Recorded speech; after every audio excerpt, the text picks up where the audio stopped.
Bonsoir, bonsoir à tous. Je suis Yves Le Sidaner, donc le président de la Ligue de l'enseignement des Côtes-d'Armor. Merci à tous de nous rejoindre pour cette conférence consacrée à ce qu'on a appelé la génération Covid. Je remercie tout particulièrement Patricia Loncle, professeure des universités à l'École des hautes études en santé publique, et Tom Chevalier, chercheur au CNRS, et qui, l'un et l'autre, ont produit un certain nombre de recherches et de travaux sur les questions de jeunesse. Donc, ils sont invités aujourd'hui parce qu'ils viennent de coordonner la publication d'un ouvrage qui s'appelle « Une jeunesse sacrifiée », qui est publié à la Vie des idées aux éditions PUF. Voilà, nous sommes aujourd'hui rassemblés par l'Université populaire de la Ligue de l'enseignement. Donc, cette université populaire, c'est un lieu de débat, d'échange sur des sujets de société, sur des sujets qui sont directement liés aux préoccupations de la Ligue de l'enseignement, la laïcité, les valeurs de la République, l'égalité des chances, etc. Donc, on a plusieurs rendez-vous dans l'année. Aujourd'hui, ça en est un. Et bien évidemment, les questions de jeunesse sont tout particulièrement dans les préoccupations de la Ligue de l'enseignement.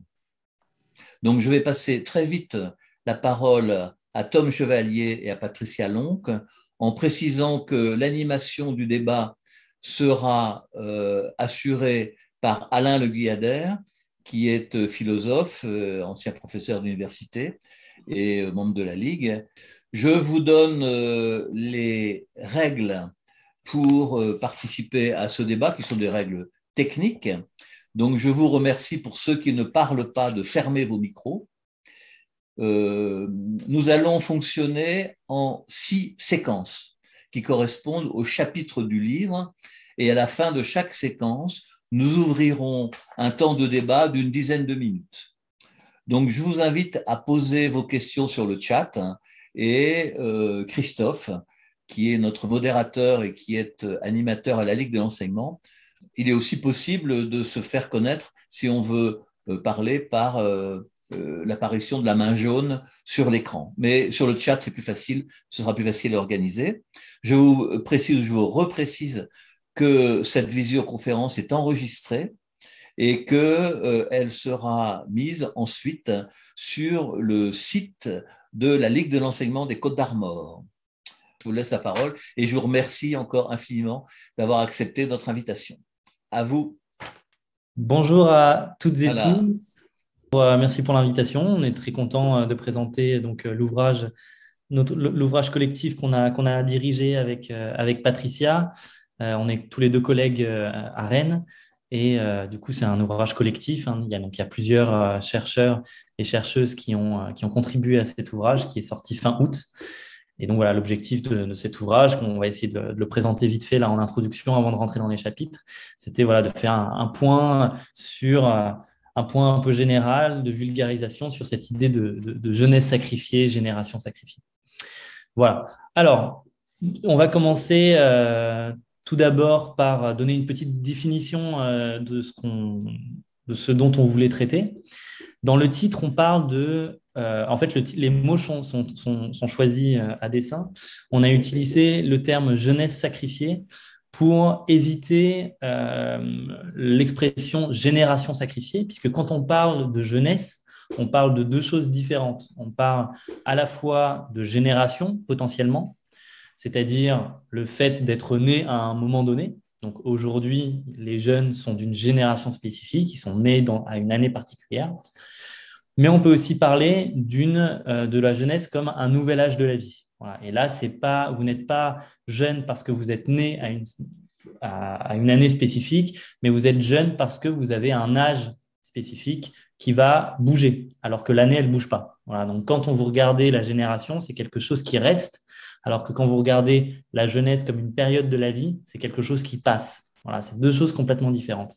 Et donc, nous, dans notre ouvrage, on ne voulait pas avoir un argument uniquement sur la jeunesse ou uniquement sur l'âge de la vie. Et donc, c'est pour ça qu'on a utilisé juste le terme jeunesse sacrifiée. Et avec un point d'interrogation aussi de façon très importante, j'en parlerai un peu après. Voilà. Donc, pour être un peu plus spécifique sur l'enjeu de l'âge de la vie, pour bien comprendre ce dont on parle quand on parle de jeunesse, il faut voir qu'il y a eu une tripartition du cycle de vie depuis le 19e siècle et pendant la plus grosse partie du 20e siècle. C'est-à-dire que l'État a créé artificiellement trois âges de la vie différentes, trois périodes dans la vie. La première période, c'est la période de l'enfance. Et pourquoi c'est l'État qui l'a créé? Parce que c'est bien l'État qui a, au fur et à mesure, mis en place les systèmes éducatifs, l'obligation scolaire et l'interdiction de travailler en dessous d'un certain âge, qui fait que ça a créé artificiellement l'âge de l'enfance. C'est l'âge où on est censé être en éducation. Ensuite, ça a distingué donc l'âge de l'enfance de l'âge adulte, qui est l'âge où on entre sur le marché du travail, notamment. Et ensuite, l'âge de la vieillesse, construit grâce au système de retraite, qui ont permis de distinguer là aussi une période spécifique où on a le droit au repos, on se retire du marché du travail pour bénéficier d'une pension de retraite. Et ce qui s'est passé pour la jeunesse, c'est qu'à partir des années… Alors, avec cette tripartition-là, il n'y a pas de place pour la jeunesse comme âge de la vie, puisqu'on passe plus ou moins directement de l'âge de l'enfance à l'âge adulte, sans trop de difficultés, jusque dans les années 70. Donc, institutionnellement, statutairement, il n'y a pas tellement de place pour la jeunesse. Mais à partir des années 70, le contexte économique, le contexte de l'éducation, voilà, contexte institutionnel fait qu'il va y avoir une métamorphose de l'entrée dans l'âge adulte qui va complexifier cette transition de l'enfance à l'âge adulte pour plein de raisons différentes. Donc, les âges vont reculer de transition dans l'âge adulte. Voilà, vous vous mariez plus tard, vous avez des enfants plus tard, vous sortez de l'éducation plus tard, etc., etc. Et les différents seuils vont se déconnecter les uns les autres.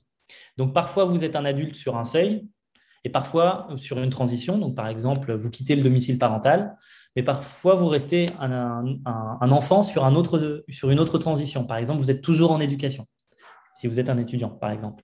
Et donc, vous êtes mi-adulte, mi-enfant. Et en fait, c'est cette période un peu entre deux, un peu de transition, qui a grossi depuis les années 70 et qui constitue la jeunesse comme nouvel âge de la vie, comme une période entre la dépendance et l'indépendance, c'est-à-dire l'enfance et l'âge adulte. Vas-y, Patricia. Mais cette transition dans l'âge adulte, elle est structurée par les politiques publiques. Comme je l'ai dit pour la distinction entre les âges, c'est bien l'État qui structure en fait la façon dont vous vieillissez, la façon dont vous effectuez vos transitions dans l'âge de la vie. Et en Europe, donc, on a des politiques publiques très, très différentes qui structurent l'entrée dans l'âge adulte. Donc là, je vais passer assez rapidement dessus. C'est ce sur quoi j'ai pu travailler par ailleurs. En gros, on peut avoir en matière de citoyenneté sociale, donc c'est-à-dire en matière d'accès aux prestations sociales, on a deux grosses façons de considérer les jeunes. Ou bien ce sont des enfants, et alors on familialise la citoyenneté sociale et l'accès aux droits sociaux, ou bien on considère les jeunes comme des adultes et on individualise la citoyenneté sociale. Concrètement, qu'est-ce que ça veut dire?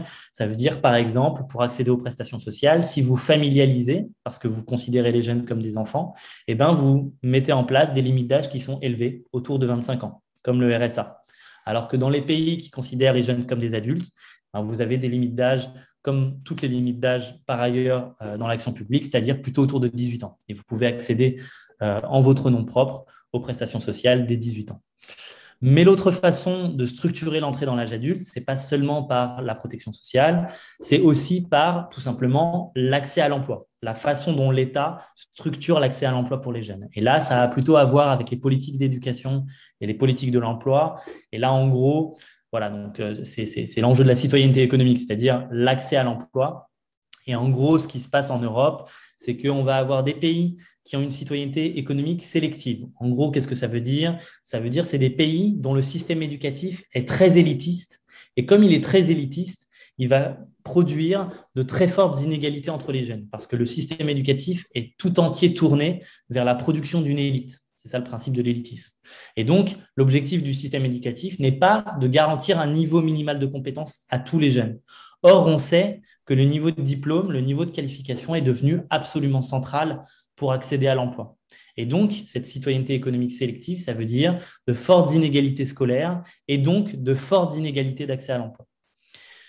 Dans d'autres pays, lorsqu'il y a citoyenneté économique inclusive, là, on a un investissement beaucoup plus important dans le capital humain de tous les jeunes. On essaye de garantir un niveau minimal de compétences à tous les jeunes, ce qui permet à une plus grosse partie des jeunes d'accéder à des emplois qualifiés de qualité.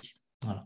Et donc, pour terminer sur ce point-là, vous voyez que la France, elle est à la fois dans donc la case avec à la fois un système éducatif très élitiste et à la fois une familialisation de l'action publique qui fait qu'elle se retrouve dans la case de ce que j'ai appelé la citoyenneté refusée. Voilà, c'est assez compliqué d'accéder à l'âge adulte et à l'autonomie en France. Voilà, vas-y Patricia, je te laisse la suite. Bonsoir tout le monde. Merci beaucoup pour cette invitation. Puis merci Tom de m'avoir laissé la parole. Donc, dans le prolongement de ce que vient d'évoquer Tom, on essaye de garder en tête également l'action publique locale. Tom a dit, voilà, les États, notamment les États-providence, mettent en place un certain nombre de politiques publiques extrêmement importantes pour le sort des jeunes. Mais les différents territoires d'action publique locale également. Et donc, on voulait un peu insister là-dessus en disant que ces politiques publiques en direction des jeunes se sont beaucoup développées depuis le milieu des années 80. D'abord avec des initiatives qui se mettent en place dans les municipalités et dans les conseils départementaux. Et puis, progressivement, dans les conseils régionaux, dans les agglomérations et les communautés de communes. Sachant qu'à l'autre bout de la chaîne, ça on n'en a pas parlé encore, mais les institutions européennes s'intéressent aussi beaucoup aux jeunes et mettent en place leur propre programme d'intervention. Donc, ça fait un paysage, ça donne lieu à l'émergence d'un paysage un peu composite. Hein. On voit en France se développer une ouverture d'abord parcellaire, et puis de plus en plus systématique de l'intervention locale en direction des jeunes, mais avec des inégalités territoriales qui restent fortes en fonction des territoires qu'on observe, qu'on analyse, et du fait de cette multiplicité des échelons, une question qui est très importante autour de qui a le leadership en matière d'action publique en direction des jeunes, quel est le niveau qui peut intercéder entre les différentes échelles. Et donc, on a ce questionnement-là qui vient compléter le questionnement sur les politiques nationales. Donc, nous, Tom et moi, on est un peu partis de ces deux perspectives-là et on a bâti notre réflexion progressivement sur cette base-là. On s'est dit, si on part du principe, du constat qu'en France, on a affaire avec une citoyenneté refusée des jeunes, ça renvoie au fait que l'action publique est relativement défaillante en matière de jeunesse. Et donc, on a voulu proposer, pour montrer un petit peu les limites de cette action publique et puis surtout les conséquences sociales qu'elle engendre, un ouvrage simple, un ouvrage de synthèse qui permette de faire le point sur les inégalités qui touchent la jeunesse. Alors, juste par rapport à l'intitulé de la soirée, nous, quand on a commencé à réfléchir à l'ouvrage et quand on a commencé à écrire les chapitres, on était juste avant le déclenchement de la crise du Covid. Donc, c'est pour ça que cette question-là n'est pas centrale dans les chapitres au fur et à mesure de l'ouvrage, mais vous allez voir qu'on a dédié la postface de l'ouvrage à cette question-là. Et donc, on voulait, et c'est pour ça qu'on a utilisé un point d'interrogation à une jeunesse sacrifiée, on voulait vraiment essayer de travailler la thèse de la génération sacrifiée en prenant en compte 3 points.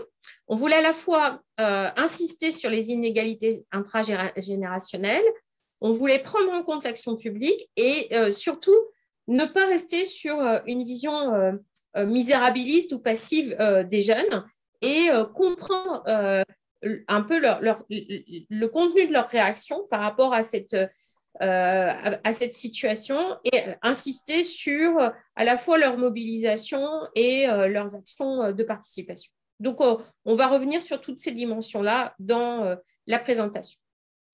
Donc, pour travailler avec nous autour de cette question-là, on a constitué une équipe d'auteurs et d'autrices.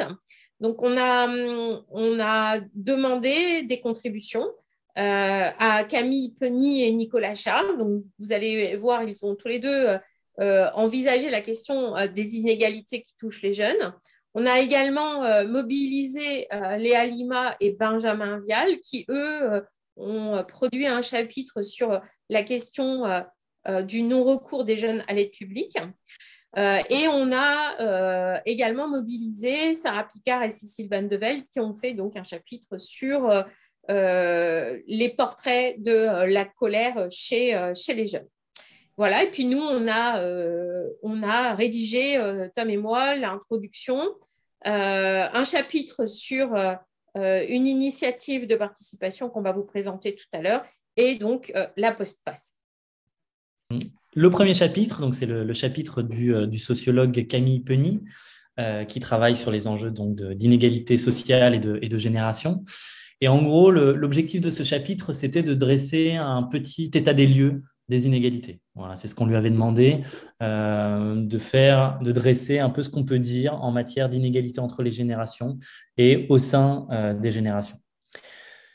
Donc, il refait un petit historique de cet enjeu de la question générationnelle du point de vue de la sociologie, puisque c'est une perspective assez spécifique de s'interroger sur la place des générations. Et donc, il en fait un petit historique, donc très rapide. Hein. Cette notion, elle est née dans les années 20 avec Mannheim, qui a développé un concept bien spécifique de génération politique. Voilà, qui en gros était l'idée que, en reprenant un peu les idées de Marx sur les classes sociales, qu'une génération politique, c'est une génération qui prend conscience d'elle-même et de ses intérêts communs. Voilà, donc c'était lié à l'époque au fait qu'il y avait donc des générations, par exemple, qui souffraient de la guerre ou qui souffraient donc de la crise économique ensuite dans les années 20. Donc c'était cette idée de génération qui prend conscience d'elle-même, de ses intérêts communs et qui devient un acteur politique.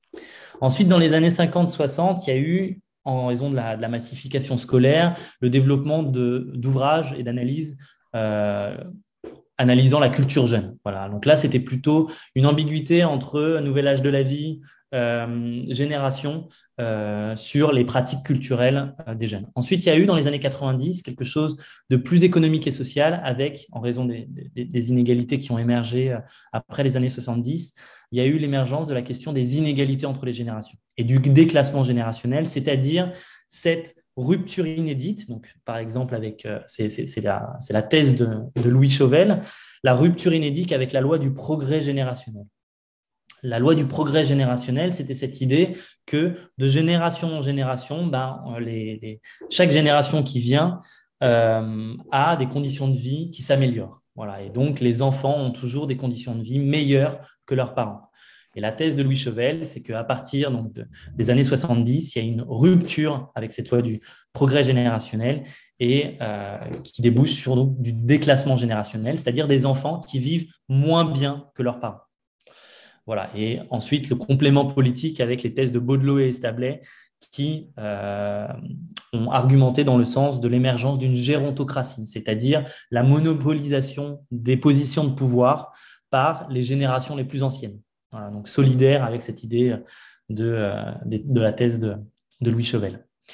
Alors, à côté de ça, le chapitre de Camille repose sur deux idées très fortes et qui traversent ensuite tout notre ouvrage. Et c'est la raison pour laquelle il y a un point d'interrogation, c'est qu'il y a l'idée de l'importance du raisonnement par génération, c'est-à-dire l'importance du raisonnement autour des inégalités intergénérationnelles. C'est pertinent de raisonner d'un point de vue générationnel et on peut comparer les différentes générations et il y a des inégalités entre les générations.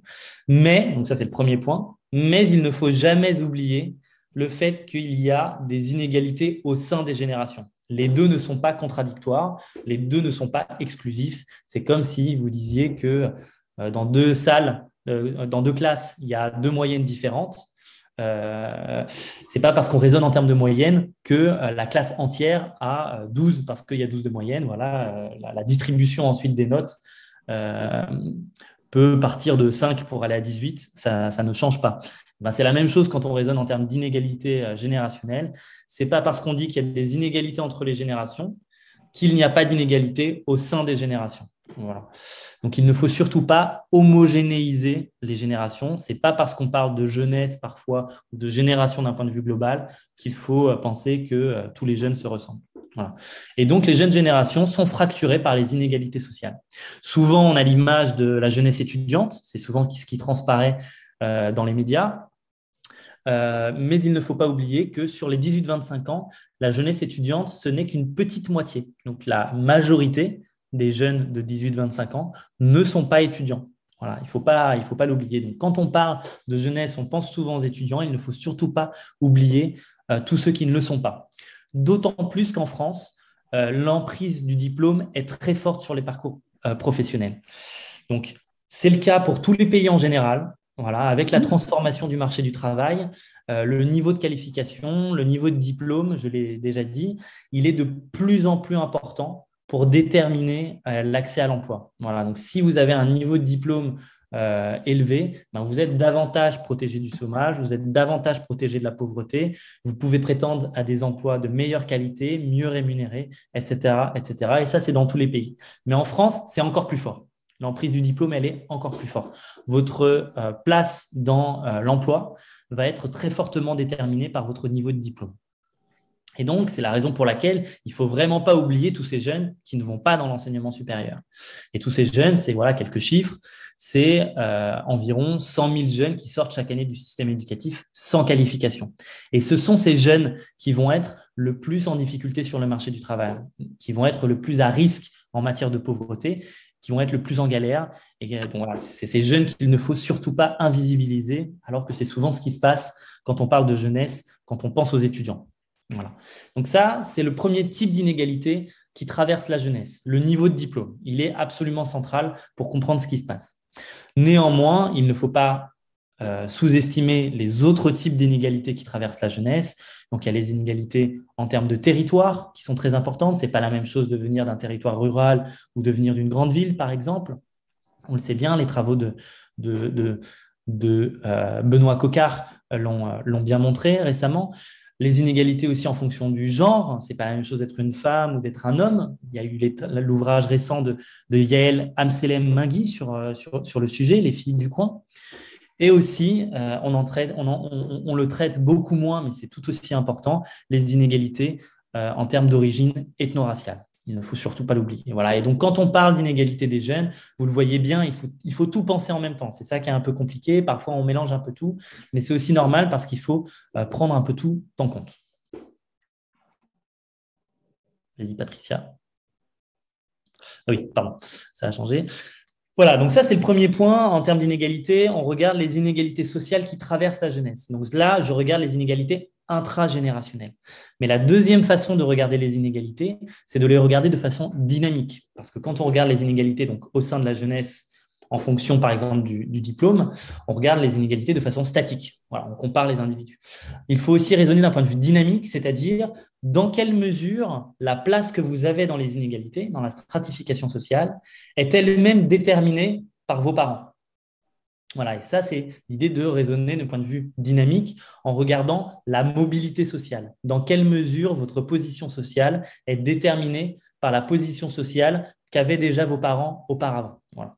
Et ça, quand on regarde ce qui se passe en France, la reproduction sociale, donc le fait que la mobilité sociale n'est pas très forte, la reproduction est assez élevée en France. Quelques chiffres très rapidement. 70% des enfants de pères ouvriers occupent eux-mêmes un emploi subalterne, donc employé ouvrier. Symétriquement, 70% des enfants de cadres occupent un emploi de cadre. Quand on regarde le revenu, là aussi, on le voit, c'est très, très fort en France. On a 40 à 50% de transmission intergénérationnelle. Et contrairement à ce qu'on pourrait penser, ce sont des niveaux qui sont assez proches des États-Unis et du Royaume-Uni. Donc en France, on n'est pas très bon en matière de reproduction sociale. Les inégalités sont beaucoup moins importantes qu'au Royaume-Uni et qu'aux États-Unis, d'un point de vue statique. Mais d'un point de vue dynamique, de reproduction sociale, là, elles sont très importantes. C'est-à-dire que votre position sociale, elle est très déterminée par vos parents en France. À l'opposé, dans les pays nordiques, vous le voyez, la transmission intergénérationnelle est beaucoup plus basse. Il y a beaucoup plus de mobilité sociale. Quand on parle de mobilité sociale, c'est un autre mot pour dire égalité des chances. C'est la même chose. Voilà, vas-y Patricia, tu peux avancer. Et dans cette histoire, vous comprenez bien que le rôle de l'éducation, il est absolument central. J'en parlerai un petit peu après dans le prochain chapitre, car il y a un effet très fort du niveau d'éducation sur l'insertion professionnelle. J'ai déjà commencé à en parler. Sur le clivage au sein de la jeunesse entre les diplômés et les non-diplômés. Là, quelques chiffres aussi rapidement. Sur l'accès rapide à l'emploi dans les 6 mois qui suivent la sortie du système éducatif. On est à 21% des non-diplômés donc, qui accèdent rapidement à l'emploi, alors qu'ils sont 68% des Bac+2, Bac+3. Vous voyez la différence, c'est absolument énorme. Et ce niveau de diplôme, c'est ça aussi qu'il faut avoir en tête d'un point de vue dynamique, il est largement déterminé par l'origine sociale. Donc, quand on utilise par exemple les bases de données PISA de l'OCDE, on voit que la France, c'est un des pays où les performances scolaires sont les plus déterminées par l'origine sociale, c'est-à-dire le niveau de diplôme des parents. Voilà, donc ça limite encore la mobilité sociale. Vas-y Patricia, j'avance, ce qui est déjà un peu tard. Voilà. Donc là, j'ai insisté sur les inégalités intragénérationnelles. Il ne faut pas, et je termine par là, voilà, sous-estimer évidemment les inégalités intergénérationnelles, puisque c'est ça un peu le thème quand même de l'ouvrage sur la jeunesse sacrifiée. Donc, regardez les différences entre les tranches d'âge et entre les générations. Et là, ce qu'on peut dire, c'est qu'il y a eu une dégradation continue de la situation économique des jeunes, donc dans le sens d'inégalités intergénérationnelles grandissantes, à la fois du point de vue du non-emploi, puisque on sait que donc, le taux de chômage, il est 2 fois supérieur pour les plus jeunes. Le taux de pauvreté, pareil, il est 2 fois supérieur pour les plus jeunes, pour les moins de 25 ans, comparé aux autres tranches d'âge. Et même pour les jeunes en emploi, on a une proportion d'emplois précaires de plus en plus importante, puisqu'elle a été multipliée par 3 pour atteindre 40%, hein, c'est énorme, sur les dernières années. Voilà, et tout ça, ça débouche aussi sur des aspects subjectifs, pas seulement sur la situation matérielle, objective des jeunes, mais aussi sur leur ressenti. Et ce qu'on voit sur les plus jeunes en France, c'est que la défiance augmente sur certains aspects, notamment la défiance politique à l'égard du personnel politique. On a aussi un sentiment de ne pas pouvoir faire ses preuves. On a aussi du stress très important chez les plus jeunes. Et tout ça, ça participe donc d'inégalité intergénérationnelle. Voilà. Et je crois que j'ai fini sur ce chapitre. Est-ce qu'on a des questions qui ont été exprimées sur le chat? Pas de questions pour l'instant sur ce sujet qui est assez important puisqu'il il fait un état des lieux sur l'évolution tant sociale que historique, sur les inégalités intergénérationnelles et intragénérationnelles. Peut-être que ça amène des réactions de votre part aussi, Alain, Yves. Il y a 2 points qui me paraissent importants dans ce remarquable chapitre et qui fait le point. C'est d'abord l'importance des tendances lourdes. C'est-à-dire qu'on va s'apercevoir, et dans les questions dans la suite de l'ouvrage, que ce qui se produit dans cette période de crise due à la pandémie ne fait qu'accentuer quelque chose qui est vraiment structurel dans la société, ce qui n'est pas très étonnant d'ailleurs. Et la première chose qui m'apparaît clairement dans ce chapitre, c'est le fait que les classes sociales, en un sens d'ailleurs la notion de classe sociale qui serait à repenser, à réanalyser, enfin sont quand même extraordinairement lourdes et importantes dans ce qui apparaît finalement comme une espèce de destin social. Et puis le deuxième point, peut-être que vous pourriez nous apporter des précisions là-dessus, c'est que quand on parle de jeunesse étudiante, on parle en fait d'un ensemble extrêmement composite. Et une sociologie des étudiants montrerait qu'on a des inégalités extrêmement fortes, d'abord dans le choix des filières et qui tiennent aussi à des déterminismes sociaux et donc à des perspectives d'emploi, de progrès générationnel, entre guillemets, comme on dit, qui sont très différentes. C'est-à-dire que de même que la jeunesse est une notion évidemment très problématique, il en va également de même de la jeunesse étudiante. Ce qui n'était pas le cas, même à l'époque, disons, de 68, pour donner un repère. En 68, il y avait une unité sociologique des étudiants, grosso modo, bien sûr. C'est plus du tout le cas aujourd'hui. Voilà. Pendant cette période de pandémie, les grandes écoles n'ont pratiquement pas été touchées, au sens où les autres jeunes étudiants l'ont été, par exemple. Moi, j'ai une question qui m'a interpellé, c'est la notion de citoyenneté refusée. Ah oui. Et j'ai été interpellé parce que les citoyens ont le droit de voter à partir de 18 ans. A priori, ils ont droit à la citoyenneté. Donc, est-ce que vous voulez bien affiner un petit peu ce qu'il y a derrière ce concept? Oui, bien sûr, pas de problème. L'idée de citoyenneté refusée, alors l'expression totale, c'est citoyenneté socio-économique refusée en réalité. C'est le terme que j'emploie dans mes travaux. Citoyenneté, c'est pour aller un peu plus vite. Et c'est l'idée qu'en réalité, quand on parle de citoyenneté, c'est l'enjeu de la participation à la société en général. Oui, voilà. d'accord. C'est le point de vue très général. Et après, elle se décline, cette participation à la société, dans différentes sphères. Elle se décline dans la sphère politique, par exemple, grâce au droit de vote. Et elle se décline ensuite dans d'autres aspects. Et donc, moi, par exemple, j'ai distingué, ce n'est pas moi qui l'invente, hein, ça vient d'autres auteurs, j'ai distingué la citoyenneté économique, qui est l'entrée, la participation à la vie économique avec l'accès à l'emploi, l'entrée sur le marché du travail et l'accès à l'emploi, et la citoyenneté sociale, qui est l'accès aux droits sociaux. Voilà. Et ce qu'on a dans les pays à citoyenneté refusée, c'est cette idée qu'on a certes une citoyenneté politique à 18 ans, mais en matière de citoyenneté socio-économique, en réalité, elle est refusée parce qu'il y a le maintien en dépendance financière jusqu'à très tard, en fait, même après 18 ans. Voilà, c'est ça cette idée de citoyenneté refusée. Oui, on a une question de Mathieu Le Breton qui nous demande, donc Mathieu Le Breton qui est animateur professionnel pour un EPCI, qui nous demande à quel niveau, pour vous, Patricia et Tom, au niveau des recherches que vous avez faites, pour vous, à quel niveau l'éducation formelle participe-t-elle à la reproduction des inégalités? Est-ce qu'on a des éléments à ce sujet? Si la question, c'est les niveaux d'éducation primaire, secondaire et supérieure, je dirais à tous les niveaux. En fait, les études en sociologie de l'éducation ont montré que à chaque étape, il y a des phénomènes d'inégalité scolaire qui se structurent. Donc, c'est pas exclusif, encore une fois. Et ça prend des formes différentes.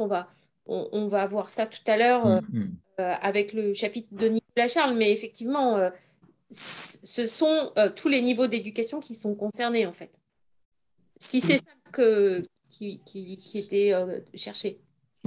Si vous permettez, il me semble, mais c'est comme ça que je comprends la question, c'est est-ce que le type d'enseignement tel qu'il est fait aujourd'hui aux différents niveaux d'école, voire de l'université, est-ce que ce type d'enseignement ne contribue pas à la reproduction des inégalités? Voilà, par la nature des savoirs, par la façon d'enseigner, par un certain nombre de pratiques pédagogiques, etc. Il me semble que c'est ça qu'il y a derrière la question.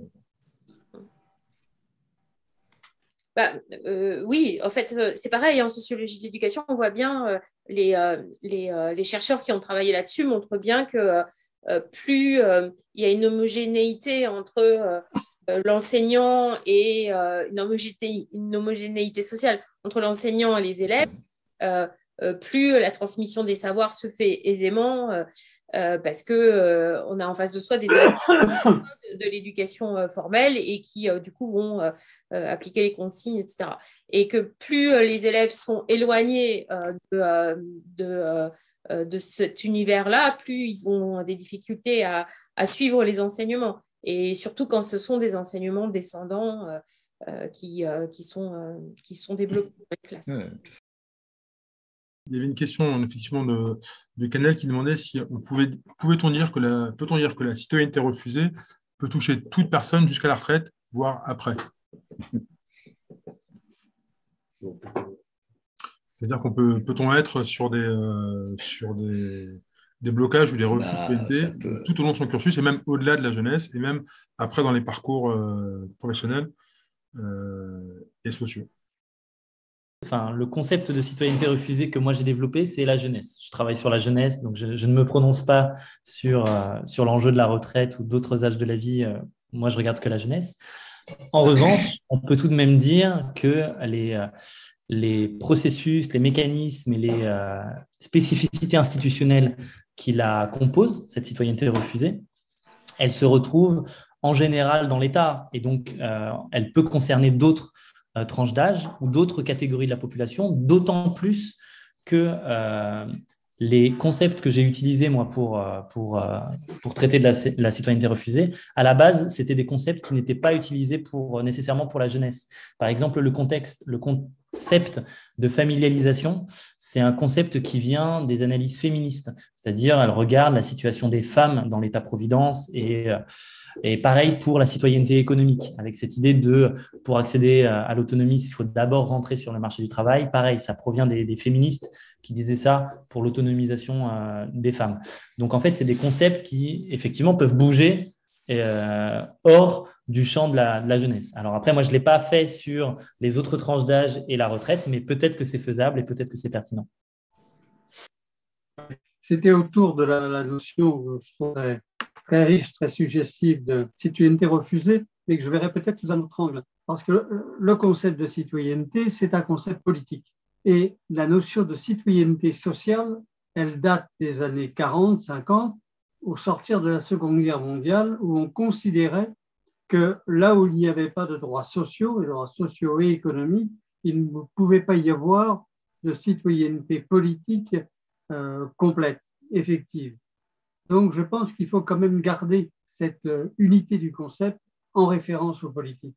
Parce que la notion de citoyenneté, ce n'est pas une notion simplement économique ou sociale. Elle renvoie aux conditions sans lesquelles il n'est pas possible qu'il y ait une égalité des citoyens dans la cité. En tout cas, c'est comme ça que ça a été pensé à ce moment-là, notamment par un célèbre auteur anglais qui était ministre en Angleterre à cette époque et qui a été l'inventeur du concept de droits sociaux, etc. Je continue, on s'est partagé la parole avec Patricia, donc là je vais beaucoup parler, mais après c'est Patricia qui conclura, qui prendra en charge la deuxième partie de la présentation. Donc là pour moi, pour le moment c'est moi qui parle. Merci. Donc ce chapitre se focalise sur l'enjeu de la massification scolaire et va répondre de façon très adéquate aux remarques de Alain Le Guyadère, puisque c'est cet enjeu donc, ensuite des inégalités au sein des étudiants. Donc, j'ai beaucoup insisté sur les inégalités entre les étudiants et les autres, mais ça ne veut pas dire, encore une fois, qu'il n'y a pas d'inégalité entre les étudiants. Et c'est un peu ce qu'on va regarder dans ce chapitre. Donc, dans ce chapitre, Nicolas Charles, qui est donc sociologue à Bordeaux, qui est spécialiste des enjeux d'éducation et d'enseignement supérieur, a analysé, en fait, s'est posé la question de l'effet et la pertinence de la massification scolaire, notamment au niveau du supérieur, sur les inégalités. Parce que souvent, ce qu'on peut entendre parfois, c'est que la massification scolaire, c'est quelque chose de positif en soi, sur plein d'aspects, sur l'aspect social, personnel et social, ça veut dire on accède à la connaissance, on lutte contre les inégalités des chances notamment, on augmente le niveau de compétence de la population, donc c'est bien pour la croissance. Voilà. Donc il y a plein d'arguments qui sont en faveur de cette massification scolaire, mais il y a malgré tout des effets pervers dont on parle pas forcément, mais qui sont assez visibles en réalité quand on y pense et dans le débat public. mais qui ne sont pas forcément mis en lien avec cet enjeu de massification scolaire. Et c'est ce qu'essaye d'analyser Nicolas dans ce chapitre. Premier aspect, premier effet pervers, premier enjeu lié à la massification scolaire, c'est qu'il faut voir que la massification scolaire, qu'on le veuille ou non, elle doit être pensée en relation avec le marché du travail. On peut considérer que l'éducation, c'est d'abord la formation du citoyen, c'est d'abord l'accès aux connaissances, etc., etc. Mais au bout du compte, il faut bien que les individus s'insèrent sur le marché du travail une fois qu'ils ont fini leurs études. Or, lorsqu'on passe par l'enseignement supérieur, on a légitimement des aspirations en termes d'emploi, en termes de rémunération, etc., etc. Or, il y a un décalage qui s'est fait entre cette massification, c'est-à-dire l'augmentation de la qualification des individus, et le déclin de l'accès à l'emploi durable. C'est-à-dire que pour qu'il y ait quelque chose de cohérent, il faudrait que l'élévation du niveau de compétence des individus soit en phase avec l'élévation du niveau de qualification des emplois. S'il n'y a pas d'élévation du niveau de qualification des emplois, ça crée un décalage, et c'est ça ce qu'on appelle le déclassement scolaire. C'est-à-dire, vous avez un niveau de compétence qui est supérieur au niveau de qualification de l'emploi. Et ça peut créer beaucoup de frustration, beaucoup de problèmes. Et ce que montre Nicolas Charles dans son ouvrage, c'est que la massification scolaire a créé des niveaux de qualification très élevés, bien plus élevés que chez les anciennes générations, contrairement à ce qu'on pourrait penser, ce qu'on entend parfois, il n'y a pas de niveau qui baisse ou quoi que ce soit. Les niveaux de qualification, les niveaux d'éducation sont beaucoup plus élevés chez les nouvelles générations, mais elles n'arrivent pas à accéder dans leur totalité. Donc, tous ceux qui passent par l'enseignement supérieur n'accèdent pas à des emplois à leur niveau de qualification. Et ça c'est dû au fait que donc, le niveau des emplois, de qualification des emplois n'a pas augmenté dans la même proportion que les individus qui rentraient dans l'enseignement supérieur, mais aussi parce qu'il y a une très forte segmentation par âge du marché de l'emploi. C'est-à-dire quand on parle du marché de l'emploi, souvent on utilise le terme marché primaire, marché secondaire. Le marché primaire, c'est le marché des emplois durables, le marché des emplois de qualité, c'est-à-dire en gros les CDI et les postes de fonctionnaires. Et de l'autre côté, il y a les emplois du marché secondaire qui sont ce qu'on appelle les emplois précaires, c'est-à-dire intérim, temps partiel, CDD, etc., les emplois de plus faible qualité. Or, cette segmentation du marché du travail, elle est fortement structurée par âge. C'est-à-dire qu'en gros, les personnes les plus âgées, plus vous êtes âgé, plus vous rentrez dans le marché primaire. Et les plus jeunes générations sont maintenues sur le marché secondaire. Et donc, il y a une concurrence très forte entre les jeunes et au sein des jeunes, des différents jeunes qui rentrent sur le marché du travail, et ensuite entre les jeunes et les plus anciennes générations pour accéder aux emplois qualifiés de qualité. Voilà. Et donc, ça, c'est la première idée, le premier problème dont parle Nicolas Charles. Quand on parle de massification scolaire, il faut aussi absolument garder en tête que ce n'est pas seulement un problème d'éducation, c'est aussi un problème de marché du travail. Si on ne touche pas au marché du travail, on peut massifier scolairement, ça peut être positif en soi, mais il y a un problème d'adéquation ensuite, après, sur les emplois, ce qui peut créer, comme je l'ai dit, des problèmes. Et donc, il faut aussi agir sur le marché du travail dans le même temps. Deuxième problème, c'est qu'on peut massifier, c'est-à-dire laisser beaucoup de jeunes rentrer dans l'enseignement supérieur, mais si les dépenses publiques ne suivent pas, ça va poser des problèmes également. Or, ce qu'on voit, c'est que même si on regarde l'augmentation de la dépense publique pour l'enseignement supérieur, elle a un peu augmenté. Donc, par exemple, si vous entendez les discours des hommes politiques sur les dernières années, ils vous diront tout le temps « j'ai augmenté le budget de l'enseignement supérieur ». Seulement, si on rapporte cette augmentation de la dépense générale de l'enseignement supérieur, si on la rapporte au nombre des étudiants, comme le nombre d'étudiants a explosé, en réalité, la dépense par étudiant a chuté. Or, c'est ça qui est important. Ce n'est pas la dépense globale. La dépense globale, presque on s'en fiche. Il faut la rapporter au nombre d'étudiants. Et donc, c'est ça qui pose problème. C'est ça qui fait qu'il y a une dégradation des conditions de travail au sein des universités, et notamment au sein des universités publiques. Et c'est la raison pour laquelle il y a eu donc un mécanisme qui s'est mis en place, qui est un mécanisme d'externalisation de l'enseignement supérieur au secteur privé. Comme la dépense publique n'a pas suivi la massification de l'enseignement supérieur ces dernières années, et ben, du coup, c'est le secteur privé qui a absorbé de plus en plus cette augmentation et cette massification. On est passé donc de 13,5% des étudiants dans le privé en 2001 à 20,6% en 2019. Vous voyez, l'augmentation, ça a pratiquement doublé en 10 ans. Voilà, et je vais m'arrêter là et je passe au dernier point. Donc, le dernier point, ça reprend la remarque qui a été faite, c'est que cette massification scolaire, il faut aussi voir dans quelle mesure c'est une démocratisation, c'est-à-dire dans quelle mesure elle permet de lutter contre les inégalités. Or, ce qui s'est passé, c'est ce que le sociologue Merle a appelé la démocratisation ségrégative, c'est-à-dire qu'il y a eu une massification de l'enseignement supérieur, mais en gardant une très forte segmentation du système universitaire. Et donc, les inégalités, elles ne se jouent pas uniquement sur l'accès à l'université, mais elles se jouent ensuite sur ce que vous avez souligné, c'est-à-dire sur quel type d'enseignement supérieur vous faites.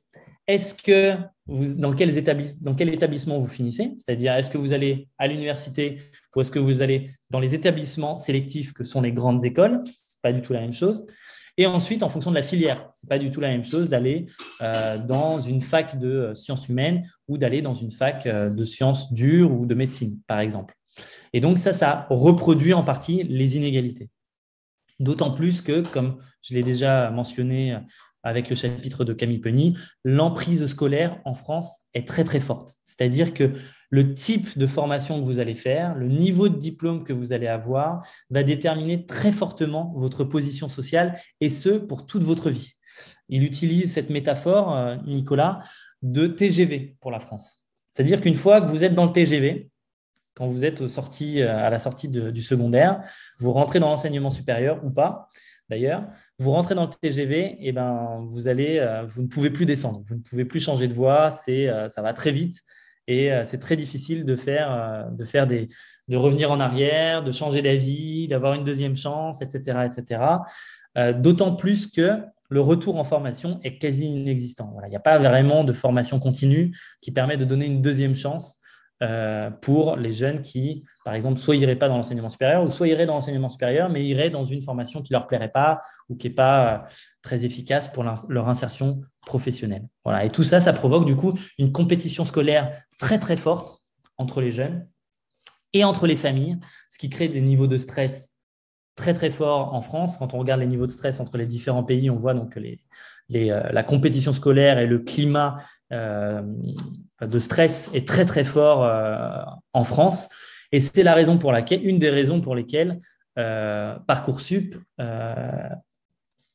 crispe autant les familles. Parce qu'on sait bien que c'est à ce moment-là que se joue pratiquement toute la vie des individus, malheureusement. Voilà, il y a très peu de deuxième chance pour les individus. Donc, ça veut dire l'endroit où vous allez atterrir à l'issue de votre bac, à l'issue du secondaire, eh ben, il est très, très important. Et c'est pour ça que Parcoursup crispe autant, parce que du coup, les familles, pas seulement les jeunes, les familles, les parents savent que c'est très important.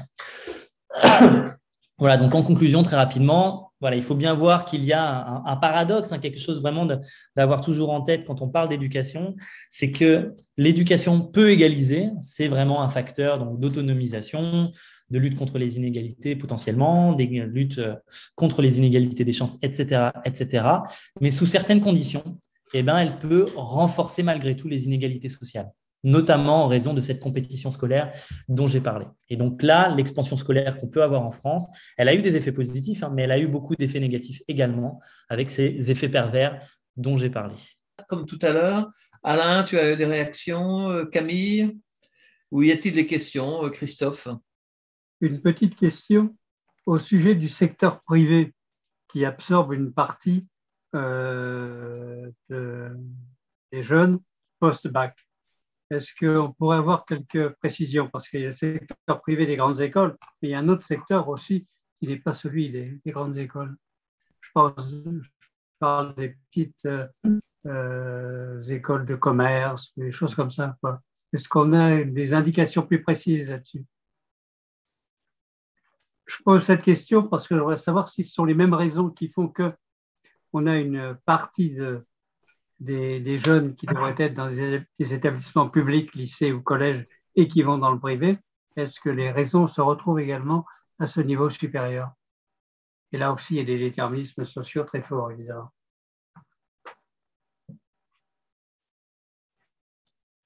Alors, sur le privé dans l'enseignement supérieur, oui, c'est souvent l'image typique qu'on en a, c'est toutes ces écoles de commerce qui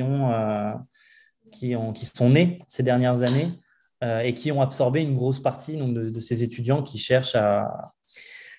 ne sont pas satisfaits, enfin, ou qui n'arrivent pas à accéder aux formations auxquelles ils prétendent dans le public et qui, du coup, vont dans le privé, payer des formations souvent qui peuvent être assez chères, mais qui leur permettent de continuer, en tout cas, leurs études. Donc, ça, c'est l'aspect. L'aspect le plus commun dans ces établissements privés. Après, non seulement sur les autres formes des établissements supérieurs privés et sur les logiques qui expliquent le fait que les individus aillent dans ces établissements. Est-ce que ces logiques sont les mêmes que les logiques qui font que des étudiants au niveau du secondaire vont dans le privé? Ça, je ne sais pas. Je n'ai pas d'études en tête. Peut-être, Patricia, tu en as, mais moi, je ne vais pas m'avancer parce que je n'ai pas d'études en tête.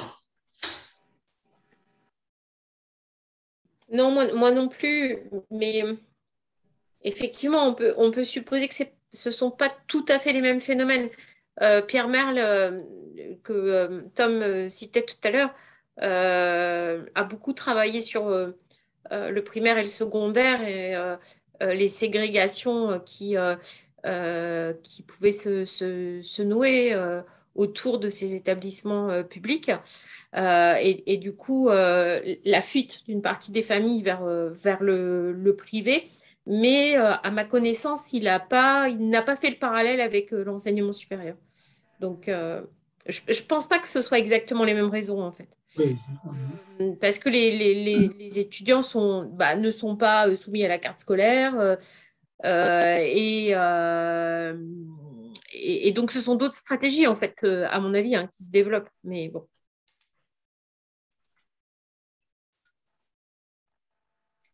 Y a-t-il d'autres questions? Moi, j'en ai une et éventuellement, on voit beaucoup dans la presse actuellement des pages promotionnelles sur l'opération Un jeune, une solution, qui est une politique gouvernementale qui, en principe, si j'ai bien compris, s'adresse aux jeunes qui n'ont pas trouvé de voie justement de formation vers l'université.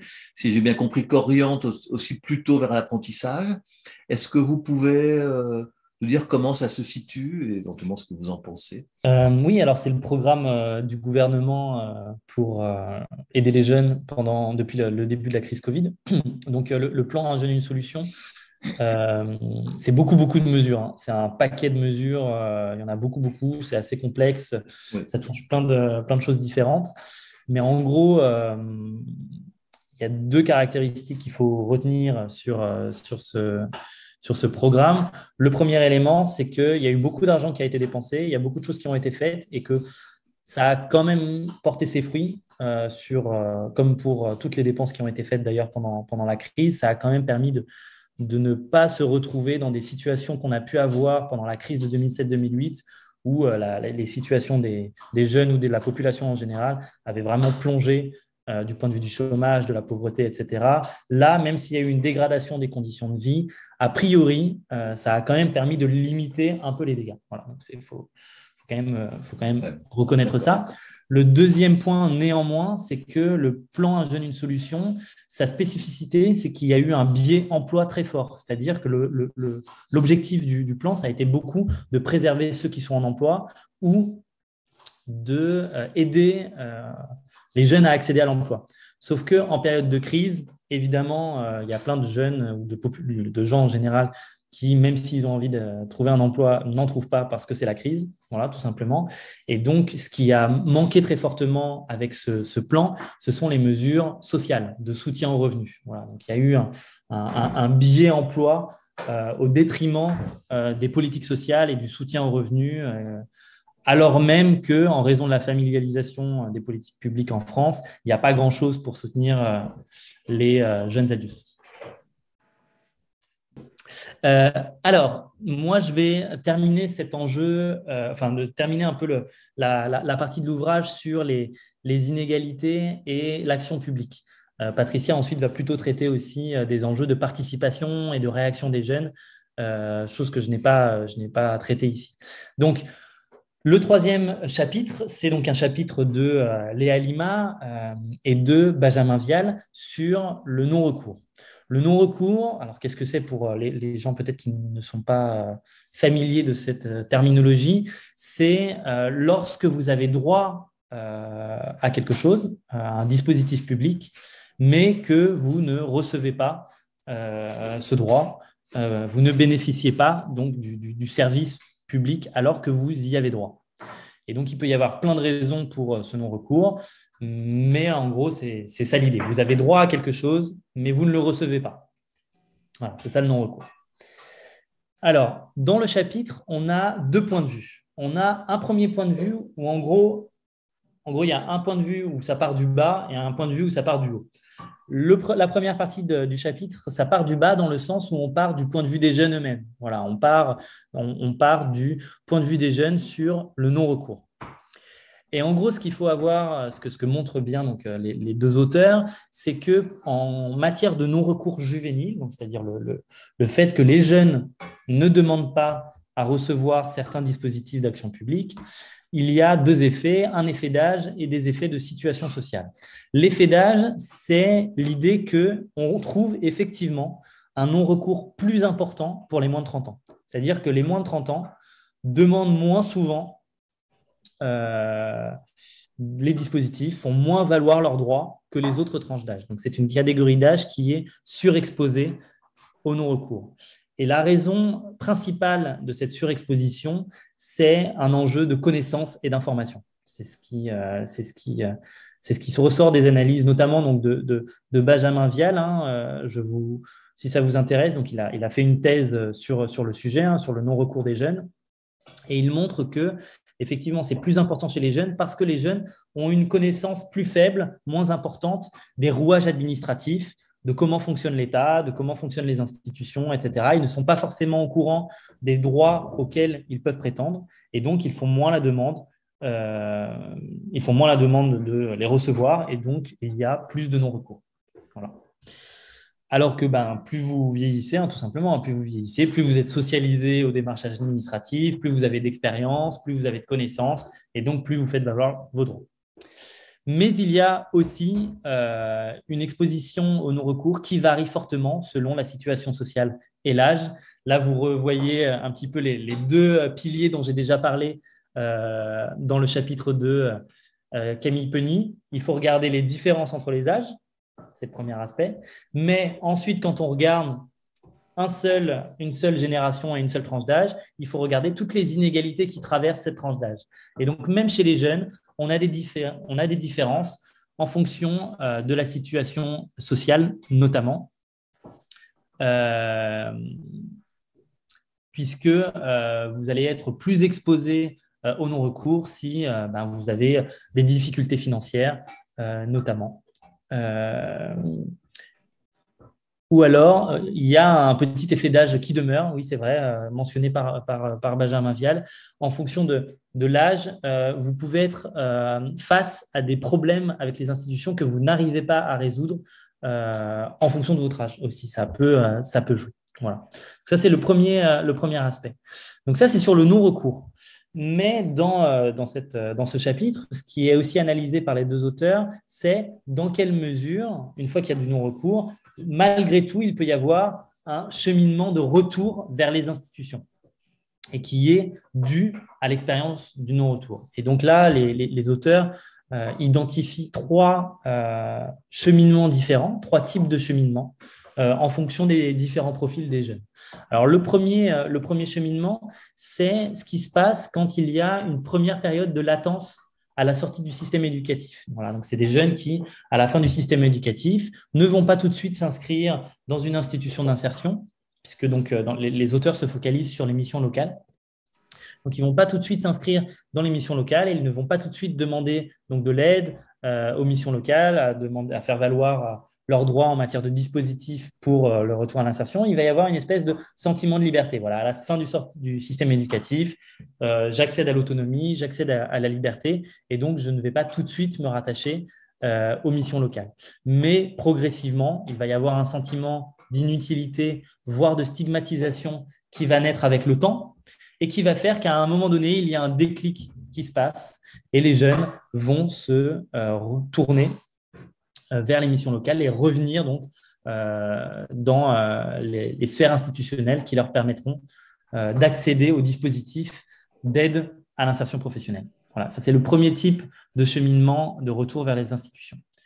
Le deuxième type de cheminement, c'est lorsque la période de non-recours est une expérience de vie. C'est-à-dire, pour certains jeunes, essayer de s'en sortir tout seul par leurs propres moyens, c'est quelque chose d'important. Voilà.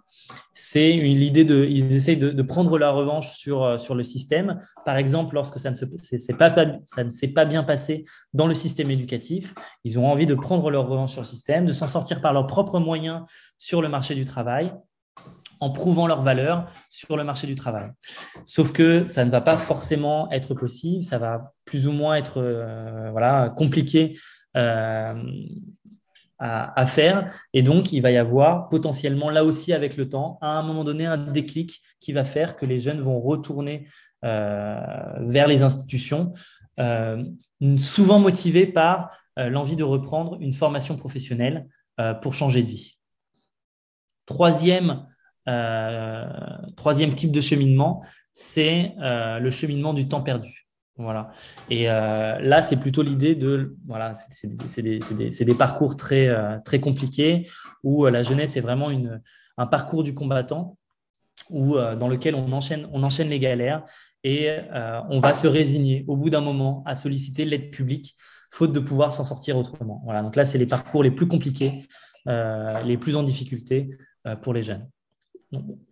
Deuxième partie du chapitre, c'est on prend le problème du non-recours par le haut, par les institutions. Et là, on regarde donc, le chapitre, plutôt que de prendre le point de vue des jeunes, c'était la première partie, on prend le point de vue des institutions, on regarde comment elles fonctionnent et comment elles peuvent produire en elles-mêmes du non-recours. Et en l'occurrence, les auteurs montrent que les politiques sociales ont été agisées. C'est-à-dire qu'il y a des rapports sociaux d'âge qui ont été institutionnalisés. Qu'est-ce que ça veut dire? Ça veut dire que les institutions comprennent en elles-mêmes des représentations en termes d'âge. Et en l'occurrence, les institutions considèrent que les jeunes sont censés avoir un emploi, mais ne sont pas censés avoir droit à une garantie de revenus, à un soutien aux revenus. Tout ça parce qu'il y a une immaturité psychique. Et c'est aussi l'idée, c'est solidaire de cette idée de familialisation. Voilà, les jeunes ne sont pas censés être des citoyens adultes comme les autres. Voilà, ils sont un petit peu dans des situations dégradées. Et c'est la raison pour laquelle les institutions ne vont pas les traiter de la même façon que les autres tranches d'âge. Voilà, ils vont être considérés comme plus imprudents, plus imprévoyants, et donc il faut corriger leur comportement. Et ça, ce qui est aussi important, c'est que ça va trouver aussi un écho en retour chez les jeunes.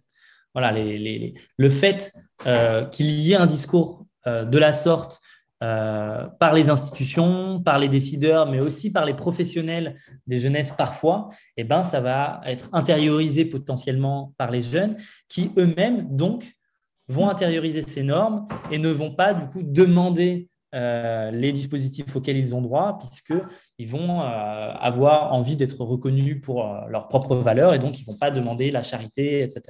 Et donc, ils vont rester un peu à l'écart de ces dispositifs. Voilà. Et donc, ça va se retrouver aussi dans leur interaction potentiellement avec les professionnels de jeunesse, parfois, puisqu'il va y avoir… en raison de cette agisation donc, des politiques sociales et du fait que les jeunes sont potentiellement vus donc, comme ayant des comportements différents par rapport aux autres tranches d'âge, il va y avoir une valorisation du non-recours dans le sens où faire du non-recours, donc de ne pas demander l'aide de l'État, c'est en réalité c'est montrer qu'il y a une volonté d'autonomisation à l'égard de l'État. Donc, en fait, le non-recours est valorisé alors même que la demande d'aide de l'État est disqualifiée puisque ce serait un signe de non-autonomisation des jeunes. Voilà. Et donc, ça, c'est ce qu'on retrouve notamment par les professionnels de jeunesse, d'autant plus qu'en matière de jeunesse, il y a beaucoup de dispositifs de jeunesse qui ne fonctionnent pas sur le modèle de droits sociaux, objectifs, légaux auxquels les individus peuvent avoir droit, quoi qu'il arrive. Voilà. Et c'est de l'ordre, ce sont des dispositifs, c'est des logiques de dispositifs, pas des logiques de droit. Et donc, il y a un aspect discrétionnaire de la part des professionnels. Voilà. J'avance parce que je suis déjà à 10 minutes. Donc voilà, donc pour conclure, mais très rapidement, voilà, c'est une analyse à deux niveaux dans le chapitre, vous l'avez bien compris. Au niveau individuel, en regardant du point de vue des jeunes, qu'est-ce qui se passe en période de non-recours et comment les individus peuvent revenir vers les institutions. Et ensuite, au niveau sociétal, au niveau global des institutions, comment ça se passe comment les institutions fonctionnent pour en réalité créer parfois du non-recours en le valorisant. Voilà. Nous avons deux questions, Christophe. On a d'abord une remarque qui dit que le système éducatif français ne prépare pas assez à l'apprentissage du fonctionnement du modèle social français qui est complexe, c'est-à-dire la complexité administrative des processus et qui est une situation exacerbée quand il y a des barrières sociales, économiques et culturelles.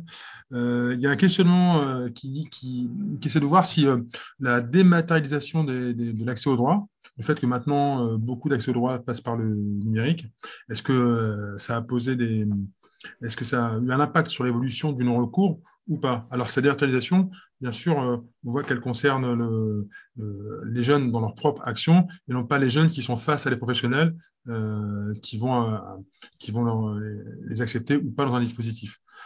Par rapport à cette dématérialisation, par rapport à l'accès au droit par la dématérialisation, est-ce qu'il y a une évolution ou un effet sur le non-recours? Alors, sur le système éducatif, c'est vrai qu'il ne prépare pas, donc c'est vrai que c'est quelque chose qui est complètement absent du système, du secondaire. Il n'y a pas trop de socialisation à comment fonctionnent concrètement les droits sociaux, la machine administrative, etc. Mais il y a aussi une idée qui est un processus qui est dû à la familialisation de l'action publique. C'est-à-dire, si vous n'êtes pas considéré comme un adulte, à 18 ans, vous n'avez pas de toute façon à être en contact avec l'État. Ça passe par vos familles. Toutes les aides passent par vos familles, donc vous n'avez pas à faire l'État. Donc, il n'y a pas en fait de socialisation progressive à 18 ans, puisque vous êtes encore dans un no man's land où la plupart du temps, en fait, vous passez par vos parents. Mais quand vous avez la chance d'avoir des parents qui vont le faire pour vous, qui vont vous l'expliquer, etc., progressivement.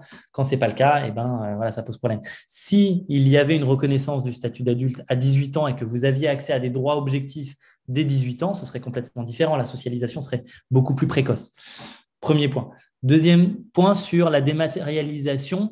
C'est une très bonne remarque. Souvent, c'est quelque chose qui revient comme une baguette magique, la dématérialisation pour lutter contre le non-recours, pas seulement des jeunes, mais en général. Il n'y a pas encore beaucoup d'études sur le sujet.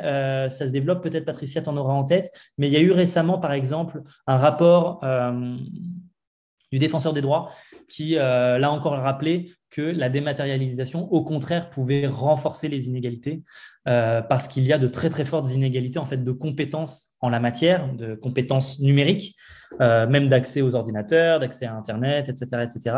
Et que donc, en réalité, la dématérialisation peut avoir un effet pervers de renforcement des inégalités. Donc, voilà, donc le défenseur des droits a notamment rappelé qu'il y avait de très forts effets pervers et qu'il ne fallait pas faire de la dématérialisation à tout va non plus. Voilà. Et est-ce que le taux de recours est différent en fonction de l'âge entre les adultes et les jeunes? Est-ce que c'est le même taux de non-recours ou est-ce qu'il y a une différence?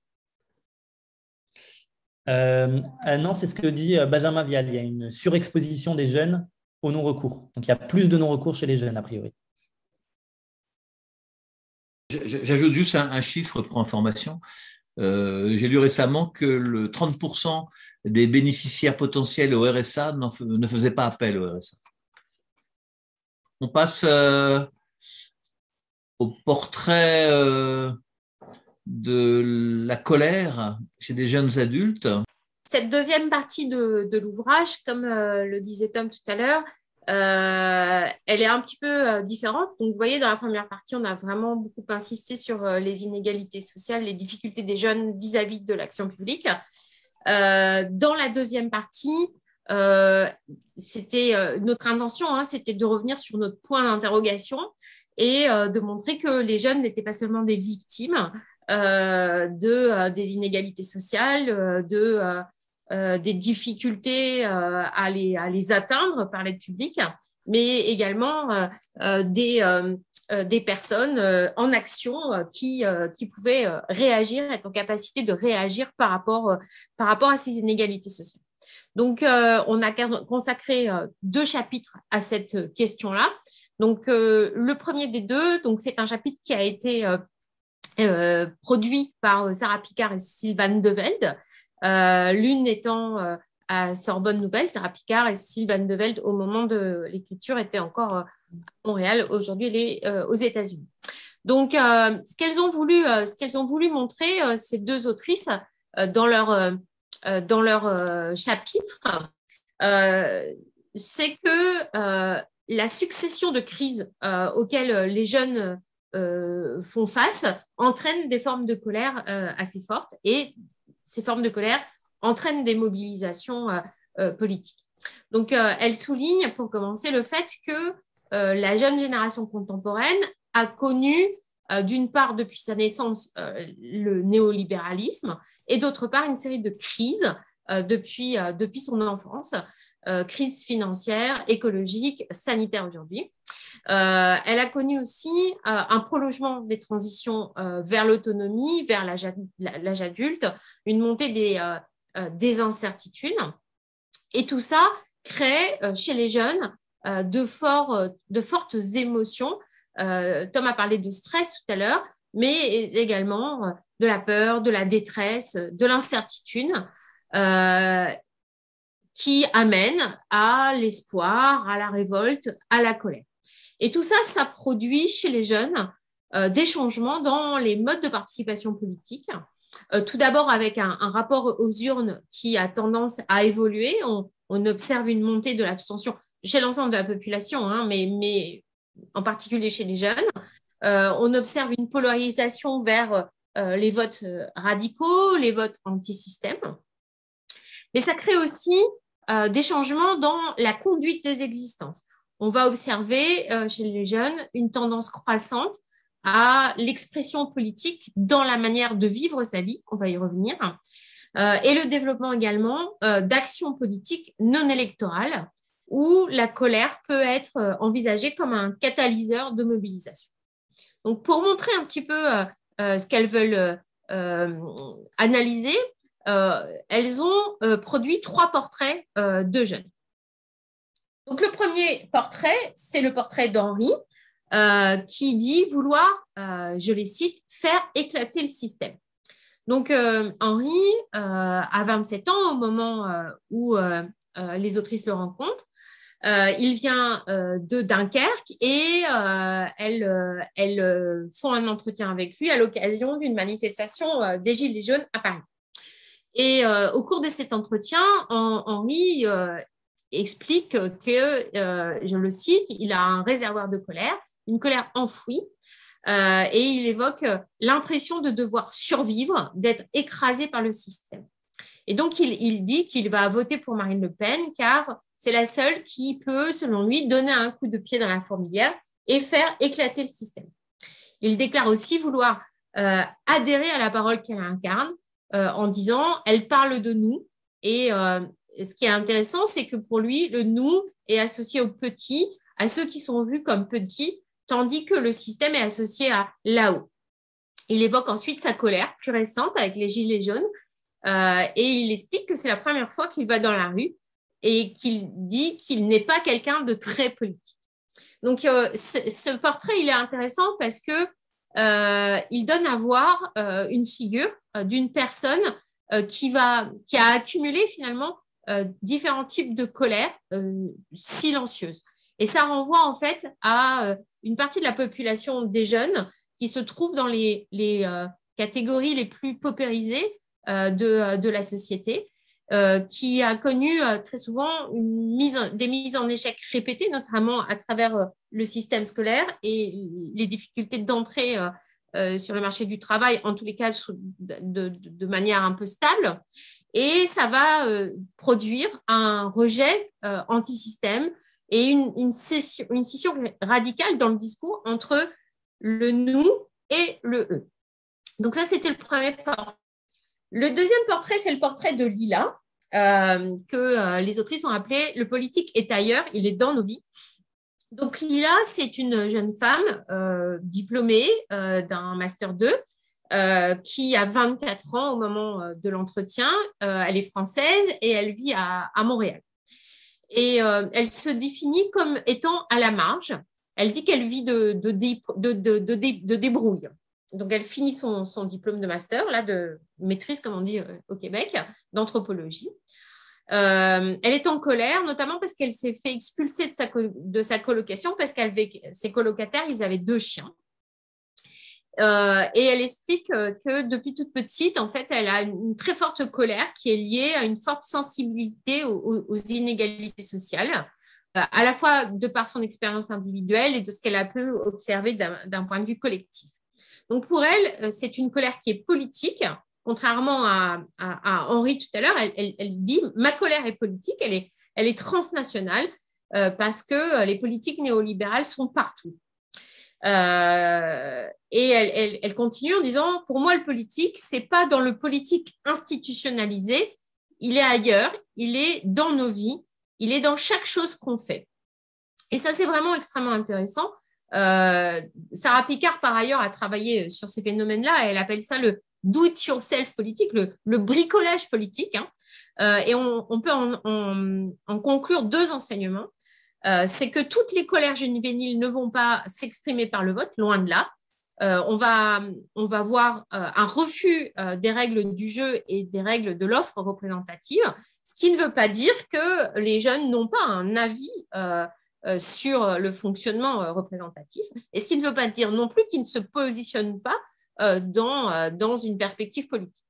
Ce qu'on voit, c'est qu'ils vont avoir tendance à se réapproprier cette question du politique, à l'élargir en faisant quelque chose qui va être intégré à leur vie quotidienne. Enfin, le 3e portrait, c'est le portrait de Paul, que les autrices ont appelé « Dernière occupation avant la fin du monde ». Donc, Paul, il a 28 ans au moment de l'entretien, il vit à Bordeaux et elle le rencontre à l'occasion d'une manifestation du groupement Extinction Rébellion au centre commercial Italie à Paris. Donc, Paul, lui, il a un parcours un peu différent, il vient d'un milieu plutôt aisé. Il s'est inscrit en ligne dans ce mouvement et il s'est engagé progressivement de manière plus active. Et lui, il dit qu'il est surtout en colère contre le système capitaliste. Et selon lui, la lutte sociale, la lutte écologique sont intrinsèquement liées. Il y a une exploitation d'une minorité sur le reste, des restes. Et donc, lui, il est vraiment dans une radicalisation des demandes avec une expansion du répertoire de contestation et une diversification des cibles parmi les détenteurs du pouvoir. Donc, c'est encore un portrait un peu différent des 2 précédents. Donc, dans le chapitre, les autrices arrivent progressivement à leur conclusion et elles soulignent le fait que, bien sûr, les colères qu'elles ont analysées préexistaient à la crise sanitaire. D'ailleurs, elles ont fait leurs entretiens avant le début de la crise sanitaire et qu'elles se déclinent sur différents modes, avec des manifestations politiques différentes. Mais que ce qui est intéressant, c'est que l'ensemble de ces manifestations permettent de comprendre quelques-uns des ressorts fondamentaux de la participation des jeunes aujourd'hui, avec des comportements politiques, on va dire, visibles, qui vont se manifester en parallèle d'une montée de l'abstention volontaire des jeunes, des urnes, et l'adoption de modes de vie alternatifs ou radicaux. Les autrices finissent par des questionnements vis-à-vis de la crise Covid et du lien entre colère et crise Covid, en se demandant si cette crise va fonder une génération politique qui sera basée sur la colère qui s'est exprimée à différents moments de la crise sanitaire. Si elle ne va pas politiser encore plus la question des inégalités entre les générations. Et elle souligne le fait que les jeunes ont été mis en avant, enfin se sont mis en avant dans un certain nombre de mouvements de contestation vis-à-vis de la gestion de la crise et que ça renvoie à des formes de rage sourde et de retrait social. Donc, je m'arrête là pour l'instant et si vous avez des questions sur ce chapitre, je suis tout à fait à votre disposition pour y répondre. Qu'est-ce qui a présidé au choix de ces 3 personnes? Alors, en fait, ce qu'elle voulait faire, c'était montrer des types de colère différents et mettre en évidence des parcours de jeunes différents aussi et des réactions différentes vis-à-vis de la politique. Donc là, on a effectivement un jeune, le premier, qui vient d'un milieu plutôt défavorisé, une jeune femme qui vient d'un milieu plutôt, disons, classe moyenne, et puis le troisième qui vient plutôt d'un milieu aisé. On a des formes de colère qui se posent différemment, avec, vous voyez, une polarisation, avec une colère plutôt qui va s'exprimer plutôt à l'extrême gauche pour le dernier portrait et plutôt à l'extrême droite pour le premier, et des rapports aux politiques qui se disent différents. C'est-à-dire, dans le premier cas, un jeune homme qui participe donc à une manifestation des Gilets jaunes et qui dit qu'il n'est pas très politisé, alors qu'on pourrait imaginer que puisqu'il est là, puisqu'il dit qu'il va voter pour Marine Le Pen, il se considère comme politisé, mais lui, il dit que non. On a une jeune femme qui estime que la politique, c'est dans le quotidien que ça se joue, c'est la façon de vivre, ça va être voilà, le fait de valoriser le zéro déchet, l'économie alternative, ce genre de choses. Et le troisième qui va avoir un discours politique beaucoup plus global en disant « moi, ce que je veux, c'est m'attaquer au capitalisme, si vous voulez ». Donc, l'objectif, c'était de mettre en évidence vraiment des figures contrastées, en fait. Effectivement, ce sont des jeunes qui sont politisés. Ça, je suis d'accord avec vous. C'est une bonne remarque. Mais alors par ailleurs, il y a eu un certain nombre de travaux qui ont été menés et qui montrent qu'en fait,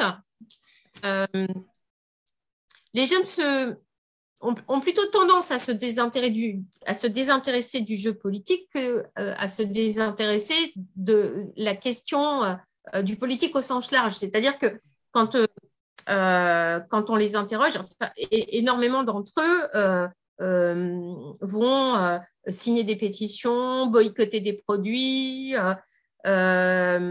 adopter des modes de consommation différents, etc. Et pour eux, ça va avoir potentiellement une signification politique. Donc, ce qui est intéressant dans les travaux de ces 2 autrices, et notamment les travaux de Sarah Picard, c'est qu'elle montre que les jeunes vont pouvoir avoir des comportements politiques qui vont s'exprimer dans le privé, dans l'espace intime, au local, et concomitamment des comportements qui vont être plus globaux, plus transnationaux, etc. Et donc, bien sûr, ça ne touche pas tous les jeunes, vous avez raison, mais sans doute beaucoup plus de jeunes que l'on imagine quand un certain nombre de responsables politiques, médiatiques font le constat de l'apathie de la jeunesse à l'égard du politique. C'est un peu plus compliqué que ça, si vous voulez. Oui, tout à fait d'accord. Oui, une remarque intéressante qui demandait peut-être à préciser que regroupe la notion de politique, parce qu'on a une jeune fille qui explique que elle trouve que 18 ans, c'est encore surtout pour sentir concerné. Alors, on voit bien que les jeunes sont divers et qu'il y a plusieurs façons de vivre la politique. Mais peut-être que expliciter ce que c'est que cette notion de politique, parce qu'on voit que Henri, 27 ans, n'est pas politisé, et pourtant il vient manifester, et qu'il y a différentes façons d'agir. Parce que justement, ce qui est intéressant chez les personnes rencontrées par Sarah Picard et Cécile Van de Velde, c'est que en fait, les autrices, elles n'arrivent pas avec une définition du politique. Elles demandent aux jeunes ce qu'ils entendent par la question politique.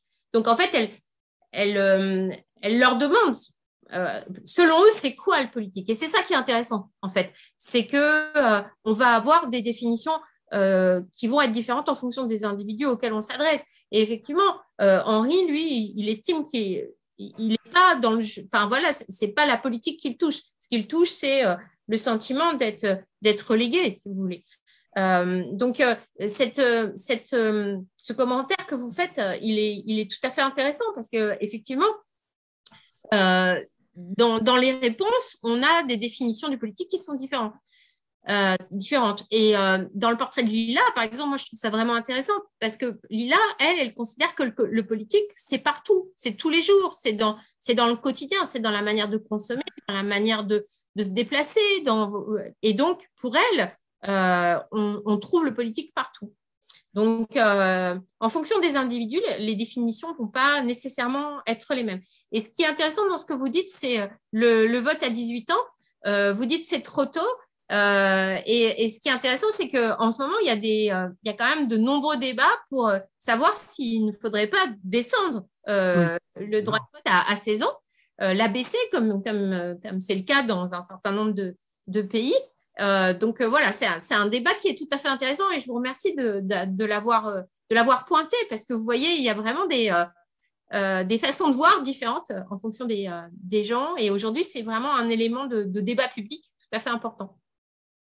Le chapitre suivant, donc, ça répond à une remarque d'Alain Le Guyader tout à l'heure. En fait, nous, on voulait aussi montrer que les jeunes mettaient en place un certain nombre d'actions et que la colère pouvait mener aussi à des choses tout à fait structurées.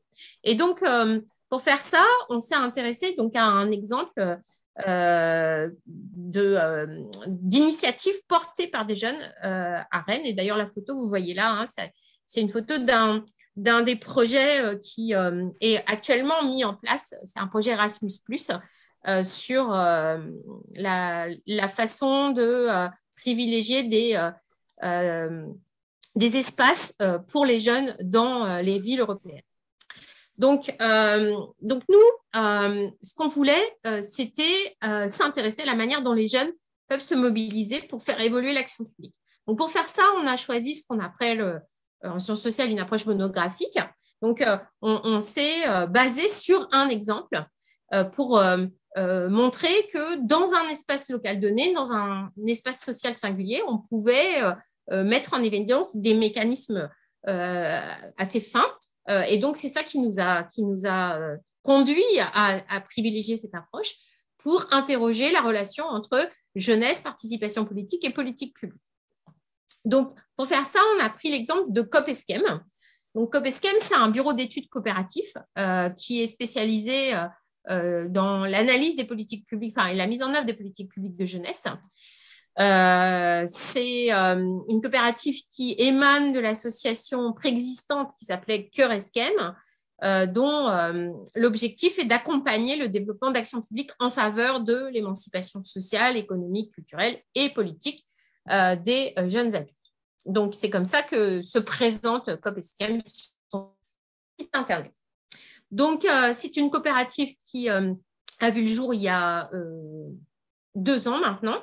Elle a été créée par 5 personnes qui avaient entre 26 et 31 ans au moment de la création de cette coopérative. Ces 5 personnes sont plutôt issues des classes moyennes et elles étaient toutes précédemment engagées dans l'association Cœur ESCEM et elles ont également toutes travaillé ou sont intervenues ou ont milité dans le secteur associatif et éducatif. Elle partage le fait d'avoir connu des engagements de temps long pour des 5 personnes que nous avons interviewées, soit à travers des juniors associations, soit à travers AnimaFac, à travers des associations culturelles en milieu à la fois rural et urbain, et enfin à Genepi. D'ailleurs, j'en profite pour signaler que l'une d'entre elles a été très, très investie dans la Ligue de l'enseignement 35. Elles ont suivi des études de master et de doctorat dans le domaine de la sociologie de la jeunesse. Et ce qui est intéressant, c'est que ces personnes, elles sont très conscientes des inégalités sociales qui traversent les jeunes générations.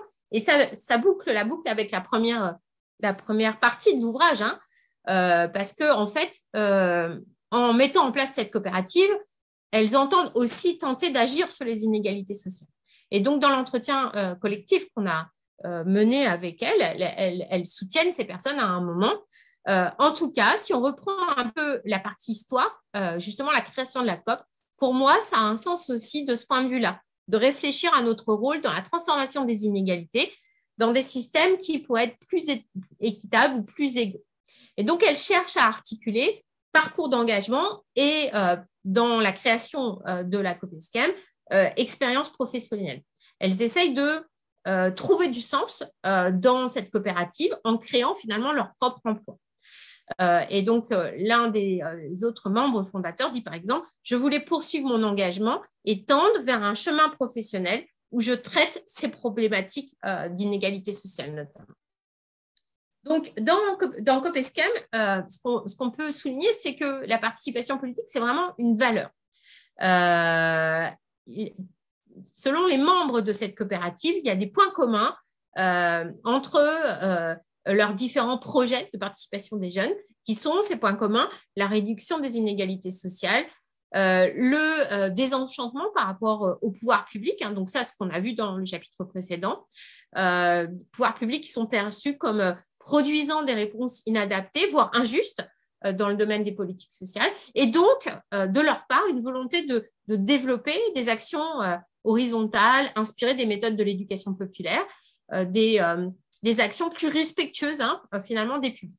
Et donc, ce que portent les jeunes de COPESCEM, finalement, quand on regarde leur initiative et qu'on regarde d'autres projets de participation des jeunes, on voit vraiment ce socle-là, si vous voulez, hein, qui est un peu transversal. Néanmoins, cette coopérative, elle a aussi des spécificités. C'est que la première spécificité, c'est le fait que la dimension politique, elle est pensée comme se situant dans le système. Ce ne sont pas des actions radicales qui sont portées par COPESCEM dans le sens où elles se détacheraient du fonctionnement politique local, mais plutôt une façon d'interroger le système politique local tout en conservant sa capacité d'interpellation. Et l'autre chose, c'est que avec cette coopérative, les personnes qui l'animent cherchent à développer, à accéder à des revenus, à créer leur emploi et donc à pouvoir vivre de cette expérience. Mais toutefois, ils mettent vraiment en évidence que, d'accord, ils veulent gagner leur vie en faisant fonctionner cette coopérative, mais tout en restant fidèles à leurs valeurs. Et donc, ils expliquent dans l'entretien qu'il y a un certain nombre d'appels à projets, par exemple, sur lesquels ils ne vont pas aller parce que c'est vraiment trop loin de la vision sociale et politique qu'ils peuvent avoir.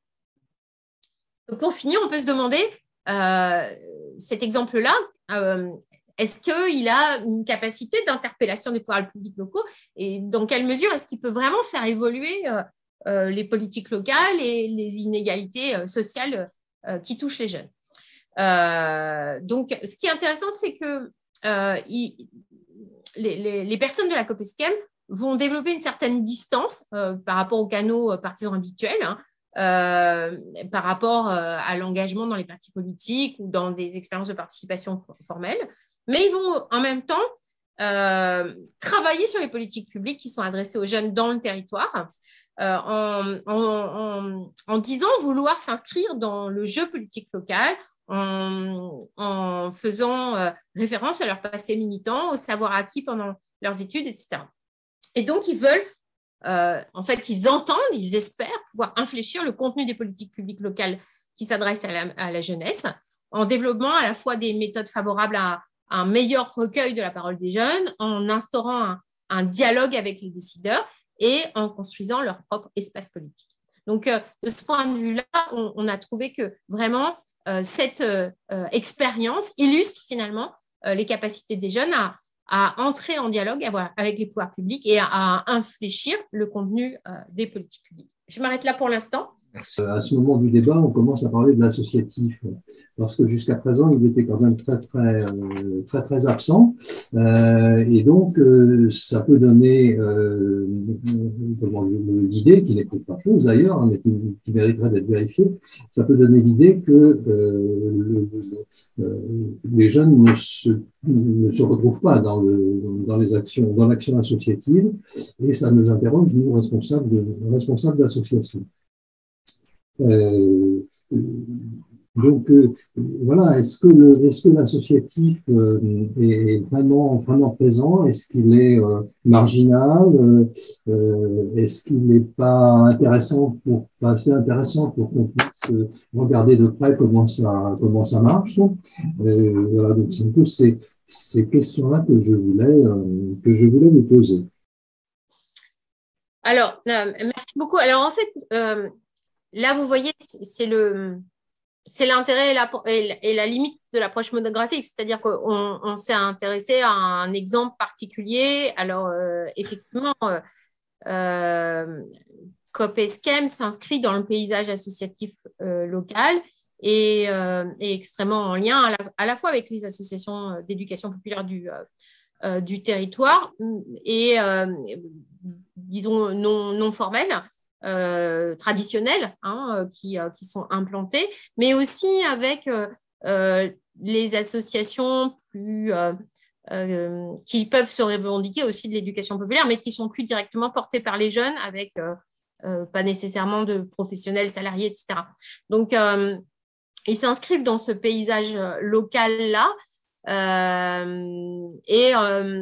et ils ont énormément de partenariats avec les associations de jeunes bénévoles qui vont venir soutenir pour développer de la démarche projet, pour répondre à des appels d'offres, notamment issus de la Commission européenne, etc.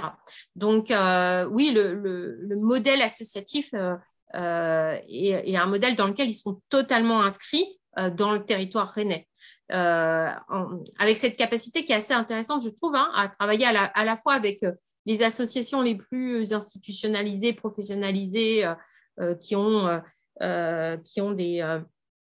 des conventions avec les pouvoirs publics, et puis les associations les plus qui ne reçoivent pas du tout de subsides publics et qui fonctionnent seulement sur la base du bénévolat. Mais la vie associative est absolument centrale pour le fonctionnement de cette coopérative. Autre question? Camille, tu voulais intervenir à nouveau?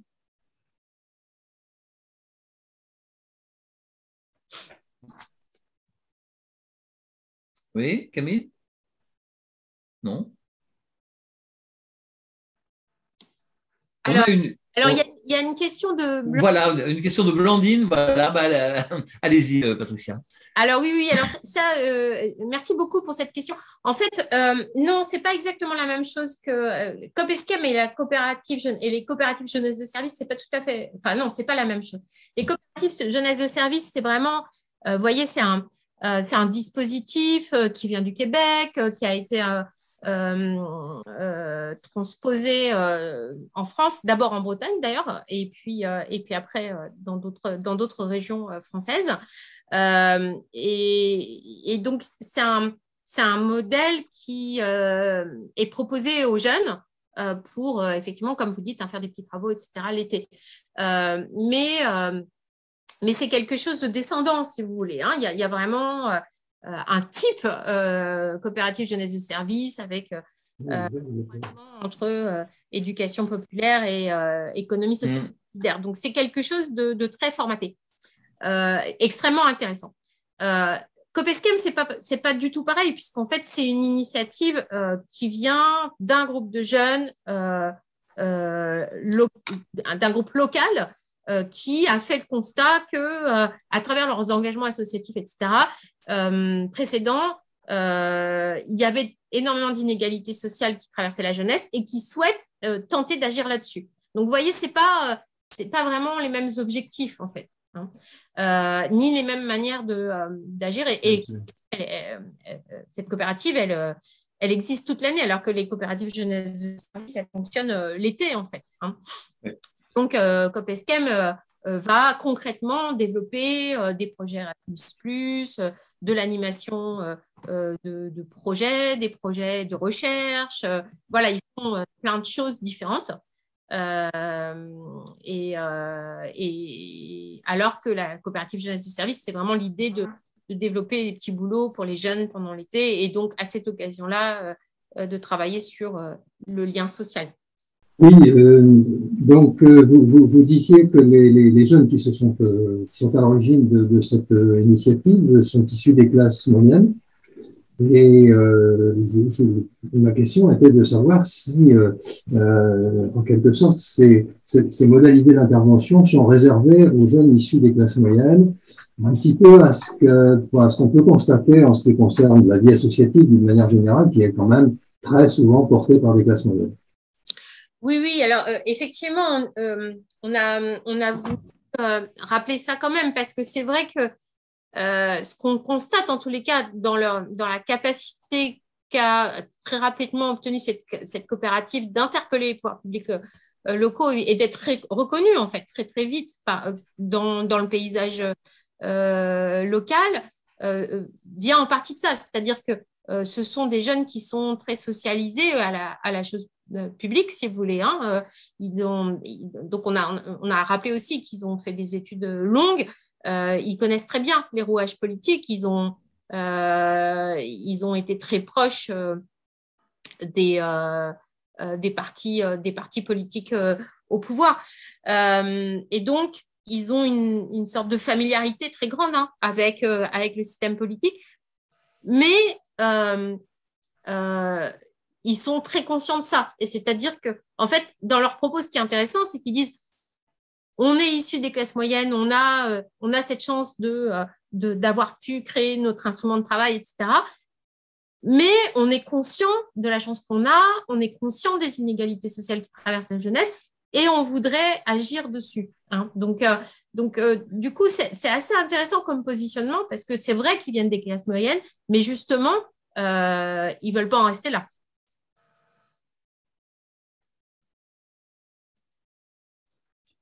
Merci. Ouais. Alors, je rebondis sur une question qui a été posée par une jeune, Blandine, qui demandait si COP-ESCEM, c'était similaire à la coopérative jeunesse de service. Oui. C'était l'occasion de pouvoir préciser que ça a été reproduit. Oui. Enfin, pour moi. Je ne vais pas les... D'accord, bah, écoutez, si ça a été répondu... Oui, il y a eu une réponse argumentée.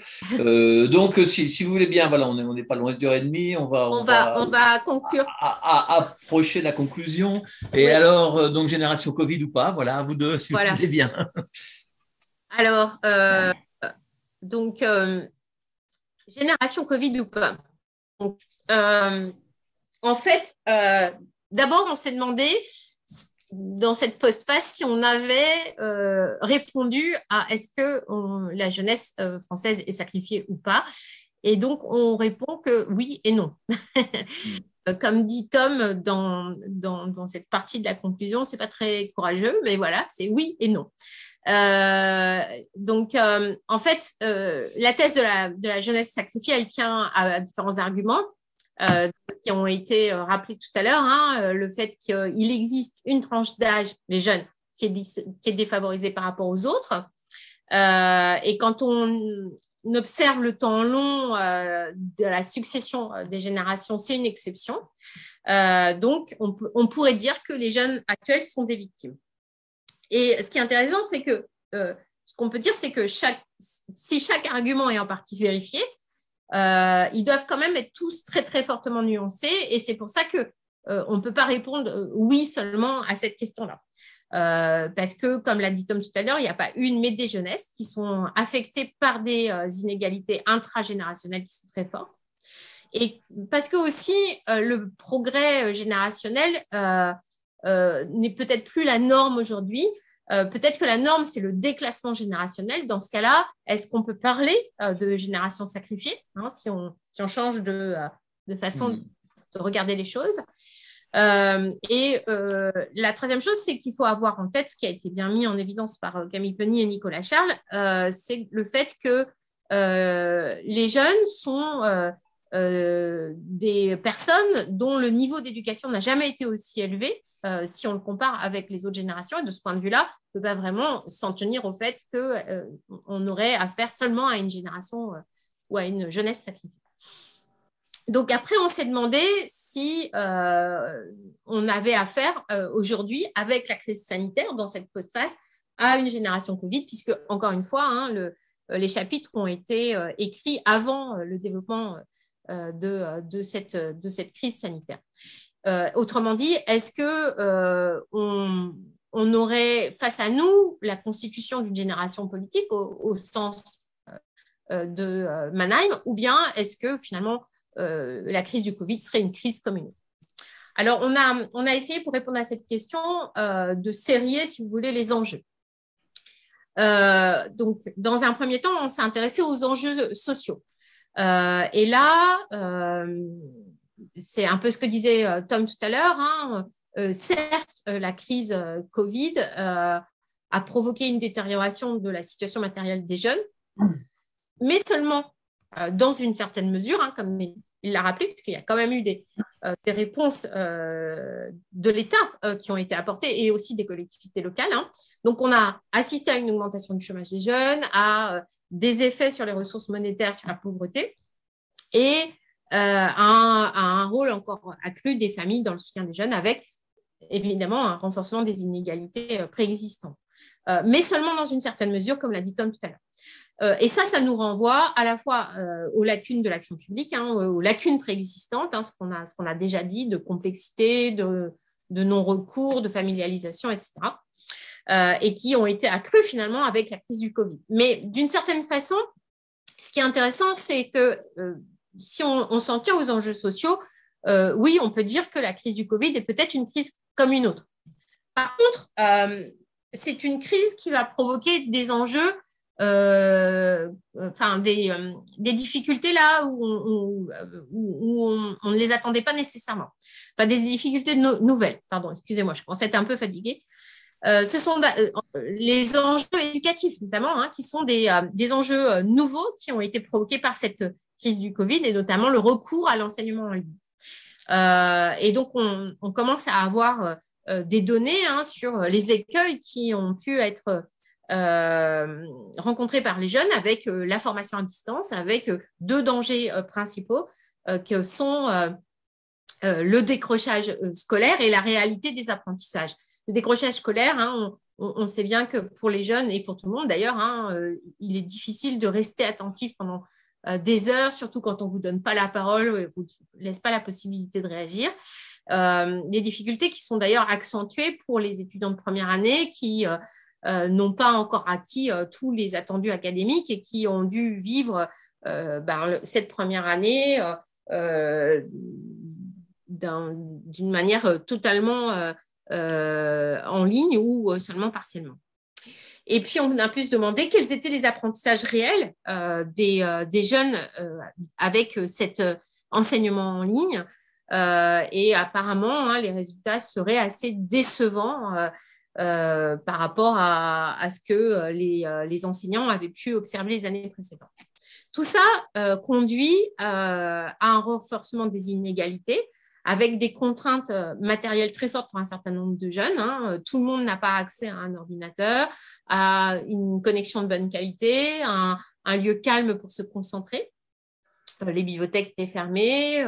Ça a été encore une occasion de renforcer les inégalités. Inégalités qui ont été également constatées dans l'appui que les parents, que les raisons des parents pouvaient apporter aux étudiants. Et encore une fois, vous l'avez dit, Monsieur Pieder, tout à l'heure, hein, entre les étudiants des universités et les étudiants des classes préparatoires et des grandes écoles, puisque ces dernières ont eu la capacité, la possibilité, puisqu'elles avaient affaire à des effectifs plus petits, de maintenir plus de présentiel que les universités. Donc là encore, hein, on a un renforcement des inégalités, mais voilà, cet enjeu éducatif, il était peut-être nouveau par rapport aux autres crises qu'avaient pu traverser les jeunes générations au cours des décennies précédentes. Et enfin, troisième enjeu, c'est l'enjeu de la santé, et notamment de la santé mentale, qui est aussi un enjeu inédit, qui est provoqué vraiment là spécifiquement par la crise sanitaire, ce qu'on a appelé les limbes de l'enfance, avec des jeunes qui se trouvaient un peu coincés finalement dans les limbes de l'enfance, qui ont dû faire face à une continuité de la dépendance à l'égard des parents et de l'aide des parents. Beaucoup d'entre eux ont dû retourner au domicile familial et ont dû faire face à la disparition d'un certain nombre de leurs projets, hein, comme des projets de mariage, des projets d'emploi, de stage, etc. Et donc, on peut se demander si tous ces jeunes n'ont pas dû faire face à finalement la face sombre du plus bel âge de la vie. Un certain nombre d'entre eux ont déclaré des niveaux de bonheur en baisse, notamment au début de l'épidémie, avec des jeunes qui étaient désignés comme des propagateurs du virus, hein, un peu coupables de la situation dans laquelle on se trouvait, qui ont dû faire face à de nombreuses situations d'isolement, donc à cause de l'enseignement à distance, mais pas seulement, avec également la fermeture de tous les lieux de socialisation habituels des jeunes, les bars, les boîtes de nuit, etc. Et tout ça, ça a conduit à une dégradation de la santé mentale, hein, avec du stress, de l'anxiété, des formes de dépression, des idées suicidaires qui ont eu tendance à se développer. Et donc là, à la fois les enjeux éducatifs et les enjeux de santé mentale nous ont fait dire que oui, il y avait peut-être des enjeux nouveaux qui s'étaient noués autour de cette crise sanitaire. Donc, pour finir cette postface, on s'est demandé si on pouvait observer des conséquences politiques, si on allait observer des conséquences politiques, et si finalement cette crise, elle allait provoquer des effets cicatrices de long terme et l'apparition de nouvelles valeurs politiques, et donc conduire à l'émergence d'une génération politique, d'une génération Covid. Mais on n'a pas encore tout à fait répondu à cette question, puisqu'on est encore au milieu encore en plein dans cette crise, et donc il va falloir attendre encore un petit peu pour pouvoir conclure de manière définitive sur cette question-là. Merci beaucoup. On va conclure là, ces 2 heures d'échange, mais merci infiniment. Je crois que Camille voulait dire un mot final, donc je lui passe la parole. On aurait aimé avoir peut-être une demi-heure ou 1 heure de plus pour échanger avec vous notamment sur une question qui nous interpelle, nous, militants et responsables de la Ligue de l'enseignement. Cette question, c'est l'effet pervers de la massification de l'éducation. Il y a là un paradoxe que nous avons quand même un peu de mal à accepter. Nous le comprenons, mais nous avons du mal à l'accepter. Ce que je voulais dire aussi pour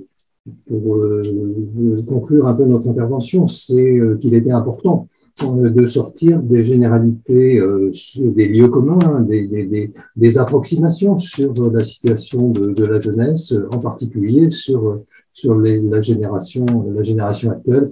Et donc, nous vous remercions de nous avoir aidés à sortir de ces généralités et d'avoir pu mettre des choses un petit peu plus précises, un peu plus concrètes, un peu plus rigoureuses, je dirais, sur toutes ces questions que on n'a pas forcément l'habitude de traiter avec toute la rigueur nécessaire.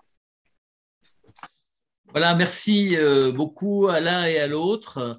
Merci à Alain Le Liader, à Camille, et merci à Christophe Capel de la Ligue qui a organisé, structuré un petit peu la soirée. Je voulais dire que l'Université populaire de la Ligue organise de prochains rendez-vous, donc le 22 février.